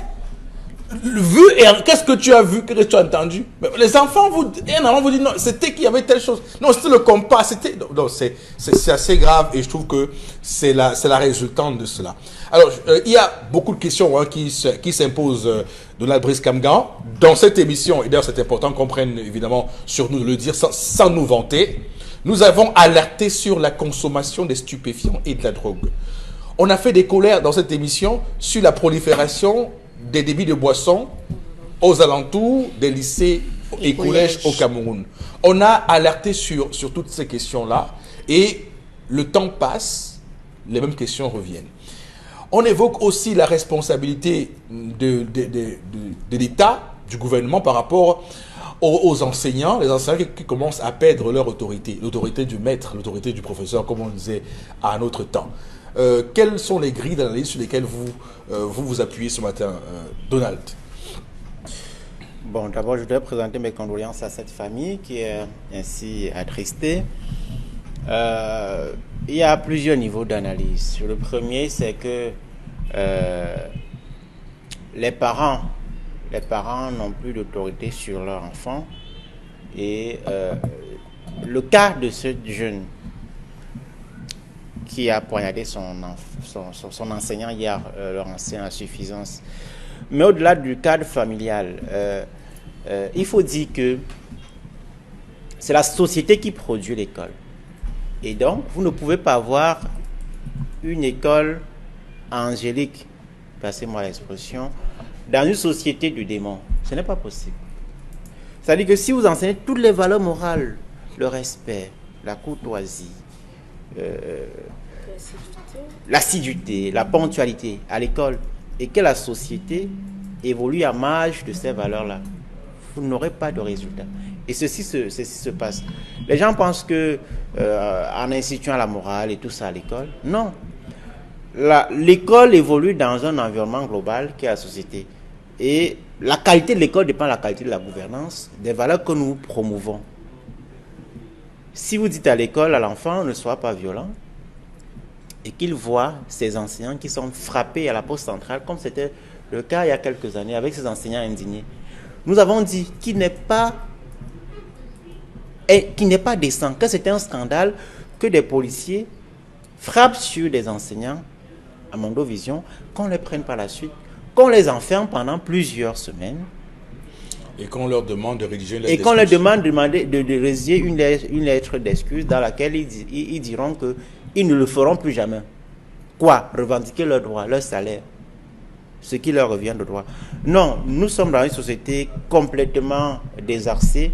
La société est en crise dans tous ses fondements et il faut tout rebâtir. Vous voulez dire que on a, on va dire quoi, retiré à l'enseignant ce qu'il a de respectabilité? Oui, parce que aujourd'hui, qui est l'enseignant? L'enseignant, c'est un être... D'abord, lorsqu'il sort d'école, son premier salaire intervient parfois 2-3 ans après. Lorsqu'il court au ministère, on lui demande 15-30%. Il revient, parfois l'affecte en Grémendoka. Il n'a pas de maison, il n'a pas de résidence. Parfois, il doit se déplacer avec sa famille, ainsi de suite. Et on peut le frapper à n'importe quel moment. Un sous-préfet peut le mettre à genoux. Parce que le sous-préfet lui-même, lorsqu'il est à l'école, il a déjà un salaire à l'ENAM. Surtout que son école, c'est l'ENAM. Oui. Une école qui ne sert à rien selon Joshua Oshi parce qu'il veut la fermer. Bon, là, on peut faire ce débat. Mais non, c'est pas moi qui le dis. Je dis, selon Joshua Oshi, il pense que l'ENAM ne sert à rien et qu'il faut il faut la fermer. À peine le sous-préfet ne fait pas un an sans avoir son salaire dès qu'il sort l'ENAM. Non, mais dès qu'il passe le concours, dès qu'il a réussi le concours, il commence à recevoir de l'argent tous les mois. Donc, vous voyez qu'on a complètement inversé les règles de gouvernance d'une société, de la société, et nous sommes dans un environnement de violence. Demandez à un moto-taximan pourquoi est-ce qu'il a violé le feu, il vous injure, il vous insulte. Demandez à un garçon qui a jeté des épluchures de bananes sur la chaussée, il s'en prend à vous. Donc, vous voyez que la société... Mais quelles sont les causes? On comprend bien qu'il y a un discours violent, quelle est la violence, mais d'où part pourquoi justement cette violence? Parce que l'État est violent, la famille est violente. Parce que la violence s'est disséminée partout. Et ils n'attendaient pas que les enfants soient moins violents alors que les parents le sont. Ce n'est pas possible. Il faut tout rebâtir. Il faut des états généraux de l'éducation, de la violence en milieu scolaire. Depuis hier, on a vu le ministre des enseignements secondaires descendre sur les lieux. Il y a ce communiqué qui fait polémique. La précision sur où est-ce qu'il était affecté, c'est un autre débat. Voilà un pays où... Non, mais c'est pas un autre débat, c'est un débat. Oui, non, je dis que c'est une précision qui noie le débat de fond, à savoir qu'un enseignant a été assassiné dans un campus scolaire, ce qui est un scandale. Oui, mais et ça montre aussi le peu d'empathie que cette ministre a avec les enseignants ou avec le système éducatif. Rappelons quand même qu'elle a un CV très corsé. Souvenez-vous à Boya, on a vu des étudiants être bastonnés alors qu'elle était vice chancellor. Oui, c'est ça que je dis. Alors qu'elle était... Vous aurez la parole. Vous aurez la parole sur Delova Lyonga. Oui. Le pire s'est produit hier en Colbison, mais il y a eu des signaux. Courant 2019, il y a eu des actes de violence incroyables sur les enseignants. Vous avez énuméré ça en début d'émission. Oui. À Sambelima, à Bafoussam, à l'extrême nord, ici même à Douala. Voilà. Est-ce que vous avez compris qu'il y a eu un conseil de cabinet consacré à la violence en milieu scolaire? On a annoncé, lorsque la crise anglophone a déclenché il y a quelques années, les états généraux de l'éducation. On en est sans nouvelles. Mais les conséquences sont là. Chalamel, maintenant vous avez la parole. Alors, mais c'est vrai quand même que Madame Delova Lyonga, quand même, son CV. Ça commence quand même à bien faire. Veut dire que parfois, on souhaite ressortir chez un ministre des choses positives, mais on voit très bien que ce ministère des enseignements secondaires qu'elle gère désormais, et surtout les communiqués qu'elle prend, je ne sais pas qui lui a fait écrire ce communiqué, parce qu'il faut aussi regarder, parce que est-ce que vous savez que l'ancien Selcom n'est plus là? Il est rentré en complément d'effectifs. Il y a maintenant un nouveau Selcom au Minisec, qui sont ceux qui l'accompagnent dans sa communication. D'abord, le communiqué est fait de faute. Oui, dans sa communication. Est-ce que c'est Madame Amissa Assa Brigitte qui a remplacé monsieur Ikoula, qui était déjà Selcom avant, qui justement a un petit souci, parce que où est l'intérêt de rappeler que cet enseignant était censé être au lycée de Panké Djinoun, à Koktamo, département du Djinoun, région de l'Ouest. Monsieur Eric Fopoussi, la violence ne commence pas aujourd'hui. La violence a commencé sous Titus Edouard lorsqu'il était ministre, monsieur Eric Fopoussi. L'enseignement supérieur? Oui, lorsque les étudiants, je ne sais pas si c'est le même nom que ça continue à garder, lorsque les étudiants parmi lesquels nous étions, à cette époque, monsieur Eric Fopoussi, avec l'affaire des bourses scolaires qu'on avait suspendues, il est arrivé devant les manifestants, il a enlevé la veste, il dit venez, il a pris la position de kata, venez, je vous arrose. Je rappelle que c'est un karatéka. Ben, je vous dis, il a dit, venez, lui-même a dit venez, les gars ont commencé à faire il prend la position. Donc pour dire que la violence, c'est pas d'aujourd'hui, ça va vous faire rire, mais c'est pourquoi vous sachez que la violence ne date pas d'aujourd'hui, monsieur Rifopoussi. La violence date depuis des années. Nalova Lyonga n'est venu qu'extérioriser ce que les gens gardaient au fond. On se rappelle de Boya, tout ce qui s'est passé à Boya, tout ce qu'on lui a mis. Au lieu qu'on la punisse, on l'a plutôt élevé, on l'a envoyé à l'hôpital général de Douala, de l'hôpital général de Douala. Elle s'est retrouvée assise tranquillement. Donc les règles du réseau sont fortes, la famille et tout ça, ça compte, monsieur Rifopoussi. Je le dis pourquoi. Depuis, nous décrions dans ce studio, monsieur Eric Fopoussi, avec nos modestes voix, que la condition de l'enfant au Cameroun a changé de bord. À mon époque, monsieur Eric Fopoussi, l'enfant venait s'abreuver de conseils auprès de son père, en disant, papa, voilà, j'ai tel devoir de mathématiques, j'ai tel problème, ça me dépasse, explique-moi. Papa, j'ai rencontré un gars, il y a ceci, il y a cela, c'est compliqué, explique-moi. Voilà l'enfant qui venait découvrir. Aujourd'hui, la tendance a changé, c'est le parent qui vient s'abreuver chez l'enfant. Ça a renversé. Le père ne comprend plus rien subitement en mathématiques, le père ne comprend plus subitement rien à l'école, il ne parvient plus à expliquer qu'il ne serait-ce qu'une rédaction, le principe, le process, la méthodologie de rédaction d'un devoir. Voilà où les enfants se sont retrouvés abandonnés. Il y a eu les compressions, la succession des compressions. Aujourd'hui, vous avez un salaire de 400 000. Demain, vous dites, monsieur, dégagez, vous ne travaillez pas. On a provoqué une compression terrible. Les gens sont entrés dans les motos, les gens sont entrés dans tous les vents. Ça a joué sur la société, monsieur. Ça, il faut vous le dire. Ça a joué considérablement sur la société. Et la preuve, vous avez des parents qui ont dû abandonner leurs femmes et enfants pour aller se chercher en Guinée, d'autres qui ont abandonné. Voilà là où l'enfant se retrouve abandonné. L'enfant a trois choses pour se former. La première chose où l'enfant se forme, c'est sur les modèles de la société.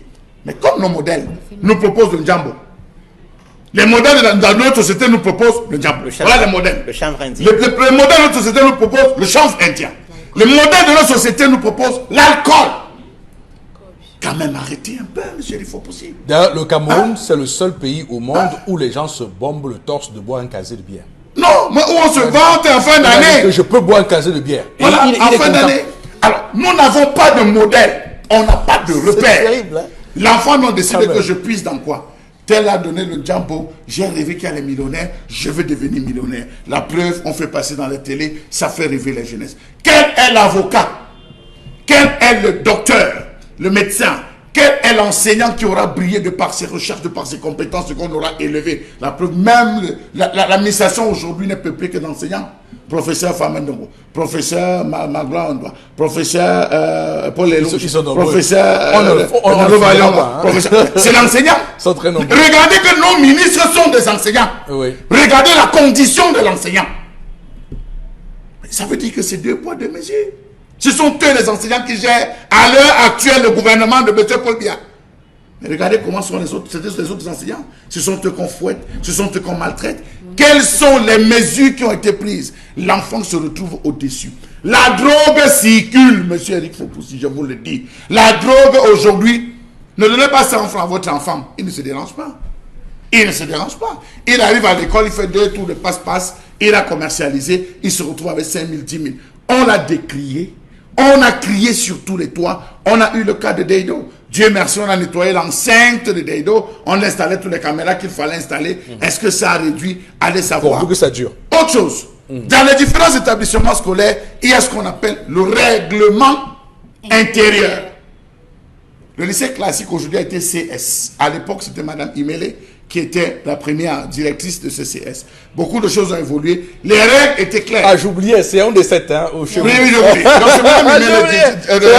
Oui, je vous l'ai dit. Donc, monsieur Eric Fopoussi, là-bas, le règlement intérieur, on faisait bûcher la toute première semaine de la rentrée scolaire. Madame Imele avait instauré que lorsque vous vous asseyez en classe, le premier cours, c'est le règlement intérieur de l'établissement. Ça veut dire, je ne dois pas avoir les cheveux longs, je dois avoir les ongles taillés, je dois avoir une attitude, je dois être à la levée des couleurs, je dis le règlement, Madame Imele vit encore, on peut l'établir. Je dis, c'était ça le règlement. Combien d'établissements scolaires mettent en place, en application, le règlement intérieur? Vous avez des jeunes filles aujourd'hui qui ont des extensions, ce qu'ils appellent les perruques. Elle arrive, dehors, elle se balade avec sa perruque. Quand elle va entrer, elle fait sa tchac, elle n'enlève plus. Elle met dans le sac, elle entre. On contrôlait systématiquement le sac. Est-ce que cela est fait? Non. Monsieur Dick Fopoussi, on arrive à ceci qu'on abandonne. L'enseignant déjà n'est pas payé. Il souffre. Vous avez des enseignants qui, lorsqu'ils annoncent à la salle de classe que c'est mon anniversaire, les élèves viennent avec le champagne, les élèves viennent avec les gâteaux, les filles ne peuvent pas en manger, on invite le professeur, il vient manger. C'est l'administration.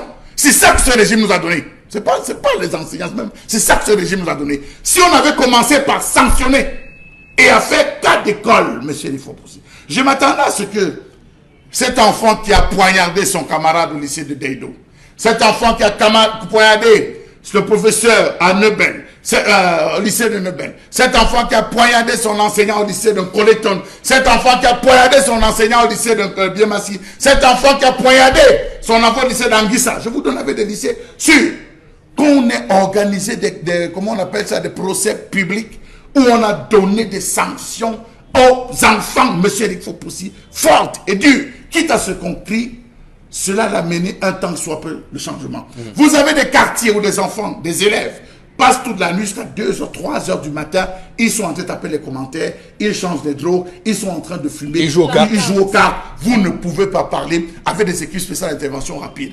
Nous parlons là aujourd'hui, mais nous parlons à qui, monsieur Eric Fopoussi? Allez à Bonamou Sadi, au rond-point, je ne sais pas si on va, je sais pas, parce qu'il y a tellement de structures, un rond-point je vais dire non, c'est la banque, vers la Bissec, ou c'est quoi, c'est la Bicycle, ou c'est la Bissec. Ah oui, au rond-point là-bas. Le rond-point de Lauria. Vers le marché, voilà, si vous allez ajouter un autre nom, vous allez vous rendre compte que dans toute cette zone, je vous dis, dans toute cette zone, à partir de 20h, il y a des fumeurs et des fumées particulières qui se lèvent de ce côté. Vous allez vous rendre compte, tout ce qu'on interpelle, c'est des élèves. L'enfant dont on a présenté les vidéos, la photo sur la truc, n'avait pas de tenue scolaire. Était-ce un élève? Je ne l'ai pas vu en tenue scolaire, je l'ai vu plutôt avec un haut. Est-ce qu'on avait enlevé le haut? Ce n'est pas la tenue du lycée classique, à ce que je sache. C'est une autre tenue. Alors, vous vous rendez compte qu'on se dit, on est en train d'aller où? Nos quartiers développent la colère. Vous avez des chefs de quartier qui ne sont plus chefs de quartier, des chefs de bloc qui ne sont plus chefs de bloc, qui sont pleins de travail avec l'administration. Vous avez des établissements où les enfants, dans un établissement là, à Makepe, dont je vais taire le nom, ils vont se reconnaître. Il y a un chef de gang désormais qui a demandé à un proviseur, c'est un proviseur ou c'est un principal, que c'est moi qui sanctionne mes éléments, ce n'est plus toi qui sanctionne mes éléments. Le jour que tu sanctionnes mes éléments, tu vas voir ce qu'on va te faire. Alors, vous regardez ce que je dis, Makepe, je vous dis Makepe, dans la zone, je dis Makepe, monsieur Eric Fopoussi, un chef de terre qui est venu dire que c'est moi qui sanctionne mes éléments. S'ils ont fait n'importe quoi, il y a un règlement intérieur. Donc, voyez juste qu'on se retrouve. Mais oui, voyez juste qu'on se retrouve. Mais oui, je vous dis Makepe, je vous parle à vous regardant dans les yeux. En tout cas, nous sommes dans un pays où on confond tout, on confond éducation et instruction, malheureusement. Alors, à l'époque de la colle. Oui. À l'époque de la colle. Adamou Damdjoya. Oui, allez-y, Est-ce que vous savez que lorsque vous avez été collé, on ne pouvait même plus vous recruter dans un quelconque établissement scolaire. Il n'y avait pas encore Facebook. Bien sûr. Pourquoi est-ce qu'on ne peut pas ficher ces différents enfants? Oui. Ces enfants qui font ce Surtout qui surtout que cet enfant-ci a été plusieurs fois, on va dire, envoyé d'établissement. Il est revenu plusieurs fois. D'ailleurs, vous voyez, il a près de 15 ans et il est en quatrième. Donc, on comprend. Alors, Dominique Audrey, qu'on se comprenne très bien, hein, il y a quand même une urgence, non, à assurer la sécurité des enseignants dans les établissements scolaires. Je veux dire que, comme on a commencé à le faire ici, les vidéosurveillance, le contrôle, je me félicite qu'il y a un surveillant de secteur au lycée Leclerc qui a fait un contrôle inopiné. On l'a vu à la télévision, à la chaîne nationale, où il a donc, juste dans un bloc, il a réussi à débusquer des couteaux. Bon, quand on dit couteau, c'est même pas seulement des couteaux, hein, c'est presque des sabres. C'est quand même des poignards quand même assez longs. Donc ça peut être des sabres dans un sac. C'est-à-dire que il a réussi à, c'est près de 10 couteaux, hein, juste dans un bloc de classe. Qu'est-ce que des enfants vont faire à l'école avec des couteaux comme ça? Vous imaginez? Est-ce qu'il n'y a pas là aussi là, une urgence, par exemple, à mettre en place des tests, des contrôles, des dépistages de ceux qui ont la drogue dans le sang? Oui. Par exemple, parce que un enfant normal, lucide, ne peut pas faire ça.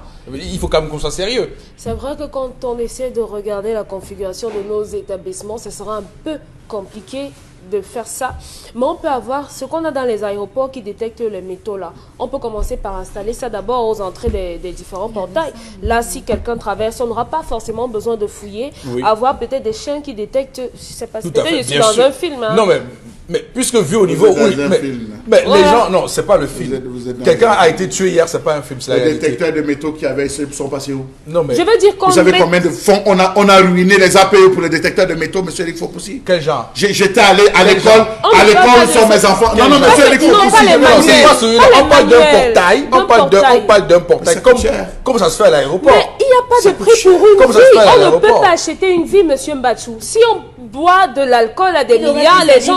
Vous arrivez, comme ça se passe à l'aéroport, vous arrivez, vous videz votre sac, vous sortez tous vos objets, les bijoux et tout ça, vous déposez. Oui, vous passez la porte, et vous repartez, vous ressortez avec vos affaires. Oui, donc aussi simple. L'enseignant qui a été poignardé au lycée d'Anguissa, le gars est arrivé, c'était à la période des détecteurs de moto, il est passé par le coin, l'angle mort du lycée, il a lancé le couteau, il est venu passer, il a traversé le détecteur de métaux. D'où l'importance des caméras de surveillance un peu partout. Monsieur Fopoussi, je ne pense pas qu'on puisse vraiment prendre une mesure suffisante pour protéger. Comment vous dites ça? Non, je ne pense pas qu'il y ait quelque chose qu'on puisse vraiment... Je veux dire qu'on ne peut pas dire qu'on va faire A et ça va éradiquer ça.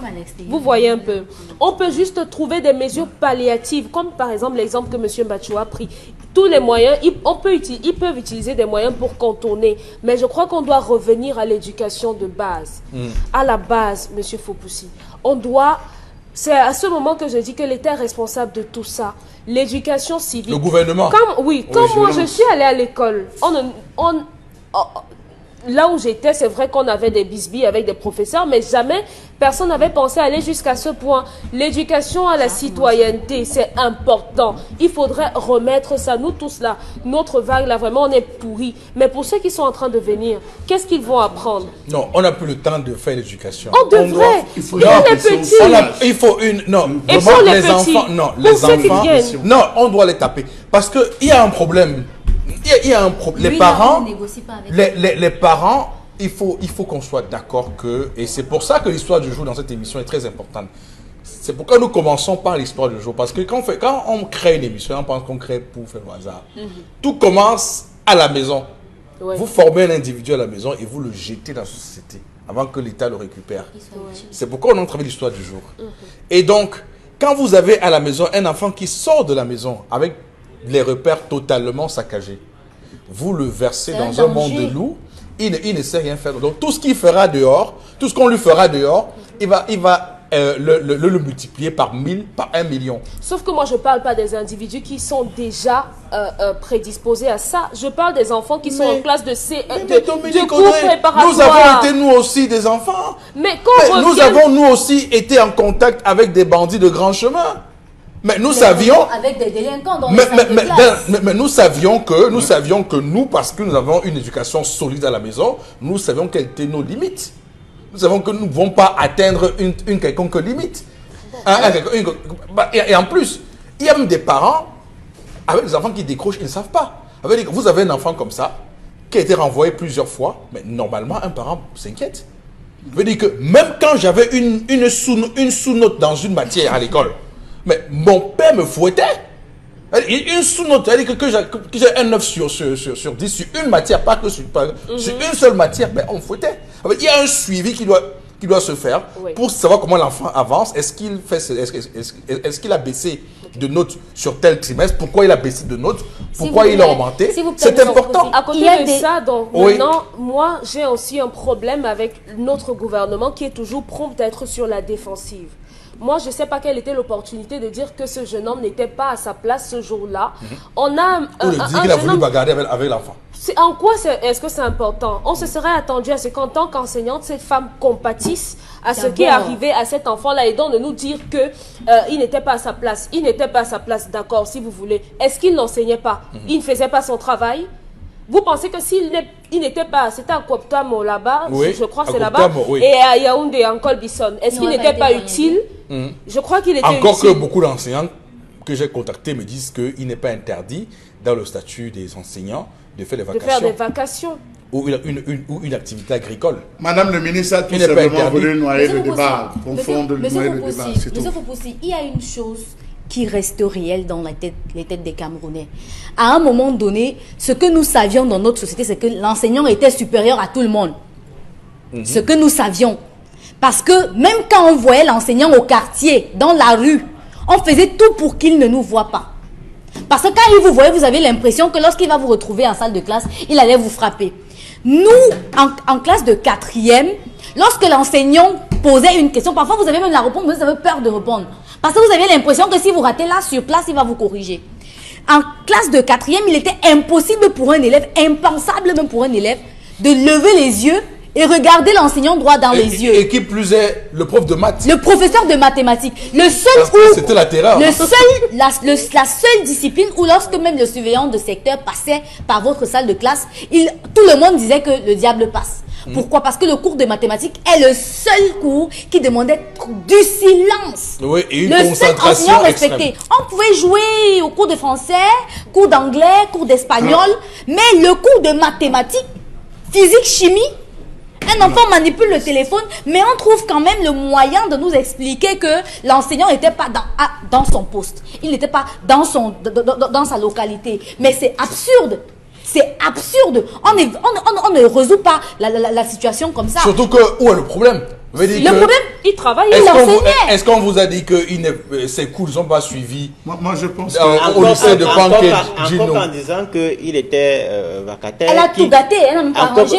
Ça rentre encore dans ce que nous évoquons tout à l'heure, le statut de l'enseignant. Oui. Avec l'enseignant aujourd'hui, le code de l'enseignement est l'un des rares corps où vous sortez, vous pouvez faire 1 an, 2 ans, 3 ans, avant de commencer à toucher votre premier salaire. D'accord. Monsieur Eric Fopoussi, oui, on va terminer avec 30 secondes. Je m'interroge sur 2 points. Le premier point, nous avons tous été élèves. Lorsqu'il y avait un moins de bruit dans une aile, dans une classe, avant le surveillant général, tout le monde entendait. Le surveillant des secteurs sortait les premiers pour venir essayer de se rendre compte de la situation. Ils avaient tous les prénoms.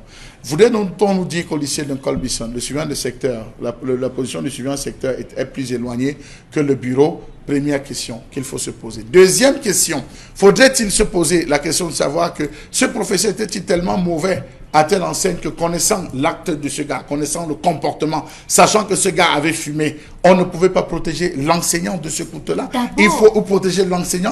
Alors, ça interpelle. Et je pense que toute cette salle de classe devait être interpellée. On doit interpeller toute cette salle de classe. Je dis toute cette salle de classe, ils doivent tous être interpellés pour être auditionnés pour essayer de comprendre. Parce que vous savez, des choses comme ça commençaient en courant, passé d'abord la surveillance. On n'a plus le temps, malheureusement. On n'a plus beaucoup de temps. C'est un sujet qui est passionnant. La formation des enseignants. À l'école normale, il me semble qu'il y a un module psychologie, mais c'est l'un des parents pauvres en termes de formation. Je veux dire, dans le quota des coefficients, ce n'est pas grand-chose. Et ça, c'est important. D'accord, ok. On va Bon, on n'a pas beaucoup évoqué le volet sanitaire parce qu'il y a également un débat là-dessus par rapport aux images qui circulent de la dépouille de l'enseignant. Comment, c'est encore ça pour le Cameroun. Hein. Ce pays, c'est un pays qui fait honte. Je veux dire que quand même, dans une salle de réanimation ou des urgences du CHU, on parle du CHU quand même. Quelqu'un prend les images et on montre la dépouille de quelqu'un comme ça. Vraiment, c'est voilà, carrément. On va terminer, Karine, avec la dernière information. Oui. On parle ce matin de la 49e année après l'assassinat de Ernest Ouandjié. Ce que la toile remarque, ou encore ce que la toile retient de lui, c'est que c'était une personne incapable de se soumettre, incapable d'empêcher de le lever pour de se lever, en fait, incapable de l'empêcher de se lever pour le Cameroun, incapable de s'affronter. Ils ont voulu le tuer, ils ont tiré sur lui le 15 janvier 1971. La toile aujourd'hui rend hommage à Ernest Ouandjié et retient de lui que c'était un homme fort, qui a tout fait pour que le Cameroun ne soit pas indépendant de la manière de ce décret que nous connaissons tous, mais qu'il soit fondamentalement libre. Alors, c'est juste pour rendre hommage à Ernest Ouandjié, on n'en dira pas plus sur sa mémoire. On va la respecter ce matin, évidemment, pour ce qu'il a porté comme combat. Madame, monsieur, on va tout de suite basculer au plateau B où Constille Lamine nous a retrouvés. Avec lui, on parle ce matin du correcteur de posture. Alors, Constille Lamine, bonjour. Oui, bonjour Eric, bonjour à tous les clients du concept Salaka, bonjour à tous les partenaires de ce concept de vente en direct à la radio-télévision Equinox, bonjour à tous ceux-là qui ont choisi d'acheter la qualité, et cette qualité, vous la retrouverez du côté du concept Salaka dans ces points de vente du Cameroun, et bien entendu. Alors, nous allons bien entendu démarrer la vente de ce matin par le correcteur de posture. On peut d'ailleurs l'apercevoir à l'écran, c'est un accessoire médical. C'est une jaquette médicale. Ce correcteur de posture qu'on est en train de voir en direct à l'écran, chers téléspectateurs, est un accessoire médical, comme je l'ai si bien dit. Le correcteur de posture permet de réduire, bien entendu, c'est-à-dire il permet de nous prévenir contre le mal de dos.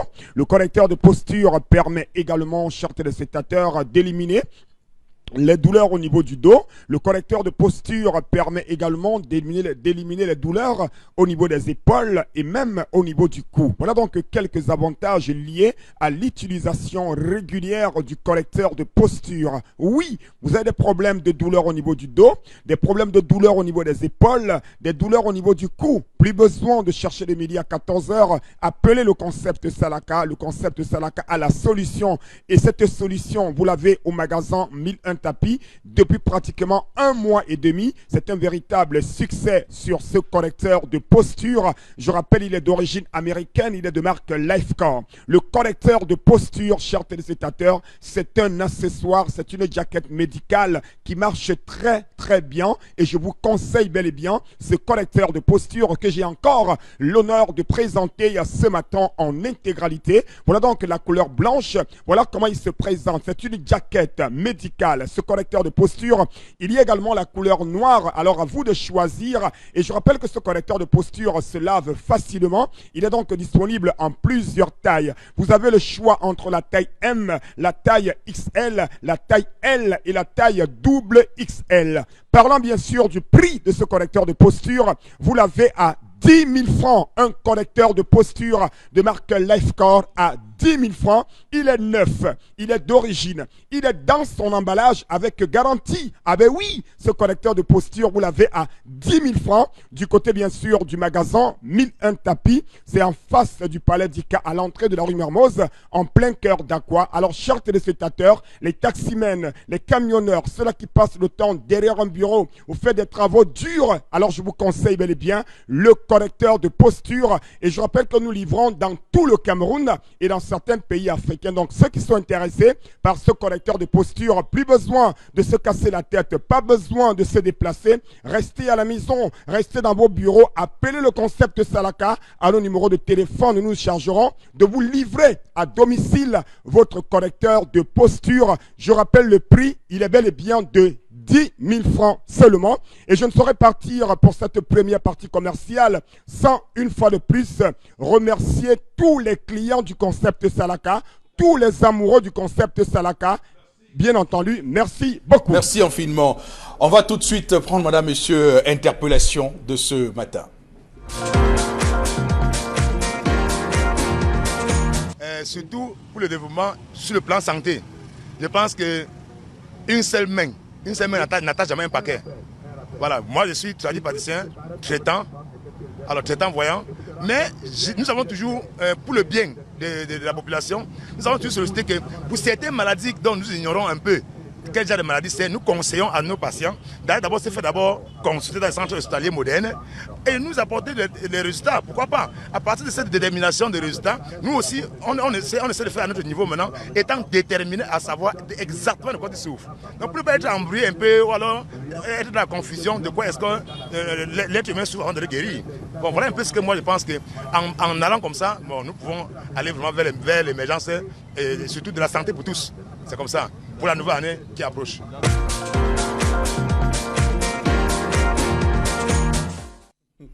Alors, un petit commentaire, Donald, 30 secondes. Alors, ça nous rappelle le fameux débat sur la cohabitation entre la médecine moderne et celle traditionnelle.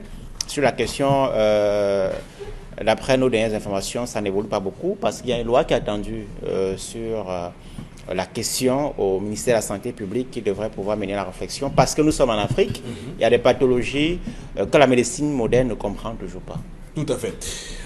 Constylamine qu'on va retrouver dans un court instant pour nous parler de Vombio Oméga 3 ce matin, madame, monsieur, sur le plateau pour la suite de ce programme Constylamine. Une fois de plus, c'est à vous. Alors, une fois de plus, la place au concept Salaka et je viens avec l'un des produits phares du concept Salaka, ce produit qui vous a marqué en 2019, ce produit qui vous a donné le sourire en 2019 et nous remettons encore la vente de ce produit et la présentation de ce produit en 2020 sur les antennes d'Equinox Télévision. Alors, il est bel et bien question de parler à l'instant de ce complément alimentaire, le Von Bio Oméga 3. C'est un complément alimentaire. Oui, il est d'origine américaine, il vient tout droit des laboratoires Celorex aux États-Unis d'Amérique. Le Von Bio Oméga 3, c'est bel et bien votre complément alimentaire qui permet de réduire les complications du diabète. Le Von Bio Oméga 3 permet également de réguler le taux de cholestérol dans le sang. Il permet également de réduire naturellement la pression artérielle. Le Von Bio Oméga 3 permet également d'assouplir nos articulations. Il permet également de nous prévenir contre les AVC, également contre cette maladie liée au vieillissement, à savoir l'Alzheimer. Voilà donc quelques avantages liés à la consommation du Von Bio Oméga 3, encore appelé Fish Oil pour nos amis de la zone anglophone. Je dirais tout simplement, you get problem for diabète, you get problem for rhumatisme, you get problem for hypertension, you get problem, any kind, problem where skin the hot plenty, I conseille you Von Bio Oméga 3 because c'est na fish oil. This Von Bio Oméga 3, when you take them anytime, it go make say your diabetes go down. It go make say your tension go be stable. It go make say your rheumatism go out. Donc any man must take Von Bio Oméga 3. And this Von Bio Oméga 3, it costs na 5,500. Et des fois ça for magasin 1001 tapis na for Douala Aqua. Donc you des fois ça for Yaoundé, for ça for Dogbon, for ça for Bepanda, for ça for Garoua. Just call Concept Salaka and command your fish oil. Need this inside this cup na 30 gélules. Then they call them say 30 gélules. You go take na one gélule any day with your water. Don't any man at the top with the pigeon because any man must see me just now and must come for magasin 1001 tapis. À côté bien sûr du Von Oméga 3, vous avez également cette lotion, c'est la lotion des diabétiques. C'est un lait de toilette pour diabétiques. Votre peau, elle est délicate, elle est fragile, elle est sensible. Alors, les laboratoires Celorex ont mis sur le marché mondial cette lotion des diabétiques que vous utiliserez 3 fois par jour sur les pieds et le reste du corps. Vous l'avez bien entendu à 6 000 francs, votre lait de toilette pour diabétiques, toujours en vente au magasin 1001 tapis. Parlant bien sûr des modalités de livraison, ceux qui ont besoin d'un article au concept Salaka, il suffit tout simplement de nous appeler et de passer votre commande. Oui, vous allez nous donner l'endroit exact où vous êtes. Nous nous chargerons de venir livrer votre produit. Vous payez tout simplement les frais de transport. Je dis bien, le client qui commande au concept Salaka paye uniquement les frais de transport. Ça veut dire quoi? Si vous êtes par exemple à Deido, on sait déjà que Deido a quoi? C'est 500 aller-retour. Donc le client paye tout simplement le transport. Et une fois de plus, merci à ces grands clients du concept Salaka, particulièrement monsieur et madame Kono, du côté bien sûr de Dogbone, qui sont les partenaires et surtout les grands clients du concept Salaka. Merci à vous, monsieur et madame Kono, du côté bien sûr de Dogbone. Lamine, on va lire les nombreuses réactions que nous recevons, les commentaires au sujet que nous avons abordé sur ce plateau. Ma mère me fouettait jusqu'à ce que je me demandais si c'est elle qui m'a accouché. Mais aujourd'hui, je suis fière de mon éducation. Tatiana Gayado qui a écrit. Quand on organise les réunions familiales, le plus riche peut changer la date même 3 fois. Donc le respect a foutu le camp. Il donne quoi à l'oxygène? J'utilise la même phrase et cela marche. Quand mon fils ne veut plus m'écouter, je lui dis que je vais dire à son père et il se remet dans le droit chemin. Parfois, le sissia marche. Hugues Magne qui écrit. Alors, un autre message. Non mais c'est vrai, hein? Taper, comment ça? Sans taper, je veux dire qu'elle Non, menace. ça veut dire que le père va rentrer taper. Le père va rentrer taper. Il y a les maisons où c'est la mère qui fouette et le papa ne fouette Monsieur pas. Eric Fopoussi, je Pas vais vous forcément dire. taper. Et le problème, c'est qu'on ne doit pas trop taper, habituer l'enfant à Monsieur Eric taper. Fopoussi. L'influence faut ne l'habituer passe à pas taper. forcément par la Monsieur non, Eric il s'habitue Fopoussi, vite. c'est un honneur. Moi, j'ai mangé à la même table que mon père à l'âge de 15 ans. C'est toute une initiation, une préparation. C'est un honneur. Oh, oui, une préparation qu'on a faite avant que je m'asseye sur la table. Oui. Aujourd'hui, vous voyez des parents qui s'asseyent, ils mangent à table avec les enfants. Avec les Non, enfants. l'enfant mange à son endroit où il mange. On prépare l'enfant à s'asseoir sur Oui. la même table que son père. Bien sûr. Et j'ai mangé une fois, c'était pour mon anniversaire. Après l'âge de 15 ans, j'ai plus jamais mangé Mais- avec mon père jusqu'à 20 ans. Vous avez raison. Mais je vous dis que même parlez de quoi? mon père, on ne peut pas engager Ce un sont des- sujet. Non, non, je vous dis, mon père, lorsque je suis avec lui, je ne suis pas totalement à l'aise. Hein. Ça veut dire que je fais tout pour que Non. il n'y ait aucune faute. Mais Il faut- même oui. à mon âge, Mais oui. aucune faute ne glisse. Ne glisse. Parce que c'est un monsieur exigeant, il peut vous ramasser. hein. Vous faites une petite erreur, il vous ramasse. hein. Donc attention. Ça veut dire Un que- jour, j'ai perdu la route, je suis venu m'asseoir, il m'a dit, qui t'a invité sur ma table? Non, mon père ne fait pas ça. Non, si, c'est pour que vous compreniez que le père reste le père. Ouais. Le père a un du niveau. père. Oui, Ça oui, n'empêche qu'il oui. soit le Il y a- père. Non, Ça n'empêche pas, monsieur nos Bachir. parents, nos ancêtres, Mon Banco père, avaient vu ça. mon père est très, jusqu'à aujourd'hui, très rigoureux, mais c'est le genre qui ne frappe pas l'enfant. Il dit, mon père. être un Mais lion, chez nous, forcément. Mais c'est la c'est la maman maman, qui c'est la frappait. maman qui était plutôt, Alors genre, Alors, chez nous, c'est la maman. Par contre, Mais le c'est ça, père, il y a il toujours préfère le comme ça. dialogue, il On fait un peu comprend comme les pourquoi papas vous êtes comme ça. modernes. Comment? Comme vous êtes, bien sûr. Comment? Voilà, ça, les gars, c'était un une pas- main de fer. Il y a toujours une main de fer. S'il n'y a Allez-y, pas la main de Karine, fer, allez-y. Le problème n'est même pas au niveau de la fiscalité, mais le vol. Arrêtez de vous servir dans les caisses de l'État. On pourra évaluer et savoir comment changer ou modifier notre système fiscal. C'est justement ça. Les Camerounais payent les impôts, mais il n'y a pas de traçabilité et en conséquence, aucune entreprise moyenne au Camer ne recevra jamais un retour d'impôt. Un autre message. La meilleure stratégie pour le Cameroun est de créer un système d'échelle afin de taxer les entreprises et les personnes physiques en fonction de certaines catégories. Daniel Landry Bidias. Oui, c'est une Par bonne exemple, idée. c'est une bonne idée. ouais. Mais heureusement, avec ceux que nous avons, est-ce qu'ils vont travailler pour ça? C'est beaucoup trop leur donner du travail. Hein. Et le flou bénéficie à certains. Vous avez beaucoup de travail. Marlise Ngam Noah qui dit que mon papa me fouettait jusqu'au point qu'il a failli m'arracher l'œil droit. Et maintenant, je suis fière de mon éducation. Merci papa de m'avoir donné cette éducation. Bien sûr. La Voilà. morale a foutu le camp dans tous les niveaux au Cameroun. Et voilà où nous en sommes. Les enfants qui poignardent les enseignants. D'accord, Ça va merci. arriver sur les parents. C'est intéressant de dire ça parce que beaucoup nous regardent comment nous régressons et ne comprennent pas pourquoi on régresse. C'est parce qu'il y a beaucoup de gens. Je vous ai dit que tout c'est une question de psychologie. Et on ne réagit Hein. pas. J'ai été frappé parce que il le fallait pour moi. Je suis une nature rebelle. Mais monsieur Eric Hein? Fopoussi, juste- Donc pour dire que si ça n'a pas été ça, je serais aujourd'hui un bandit de grand chemin. Mais monsieur Donc Eric Fopoussi, il faut l'expliquer aux gens Et ça ne marche pas avec tous les enfants. Monsieur C'est ça, Fopoussi, c'est ce qu'il faut voilà. dire également. on a été, lorsqu'on organisait les réunions des parents, d'élèves. Le parent qui ne venait pas son enfant, le lendemain, était expulsé de l'école. Jusqu'à ce que vous reveniez avec le parent. Or, vous avez des établissements où on convoque à la réunion des parents. On exclut l'enfant, le parent vient Malheureusement.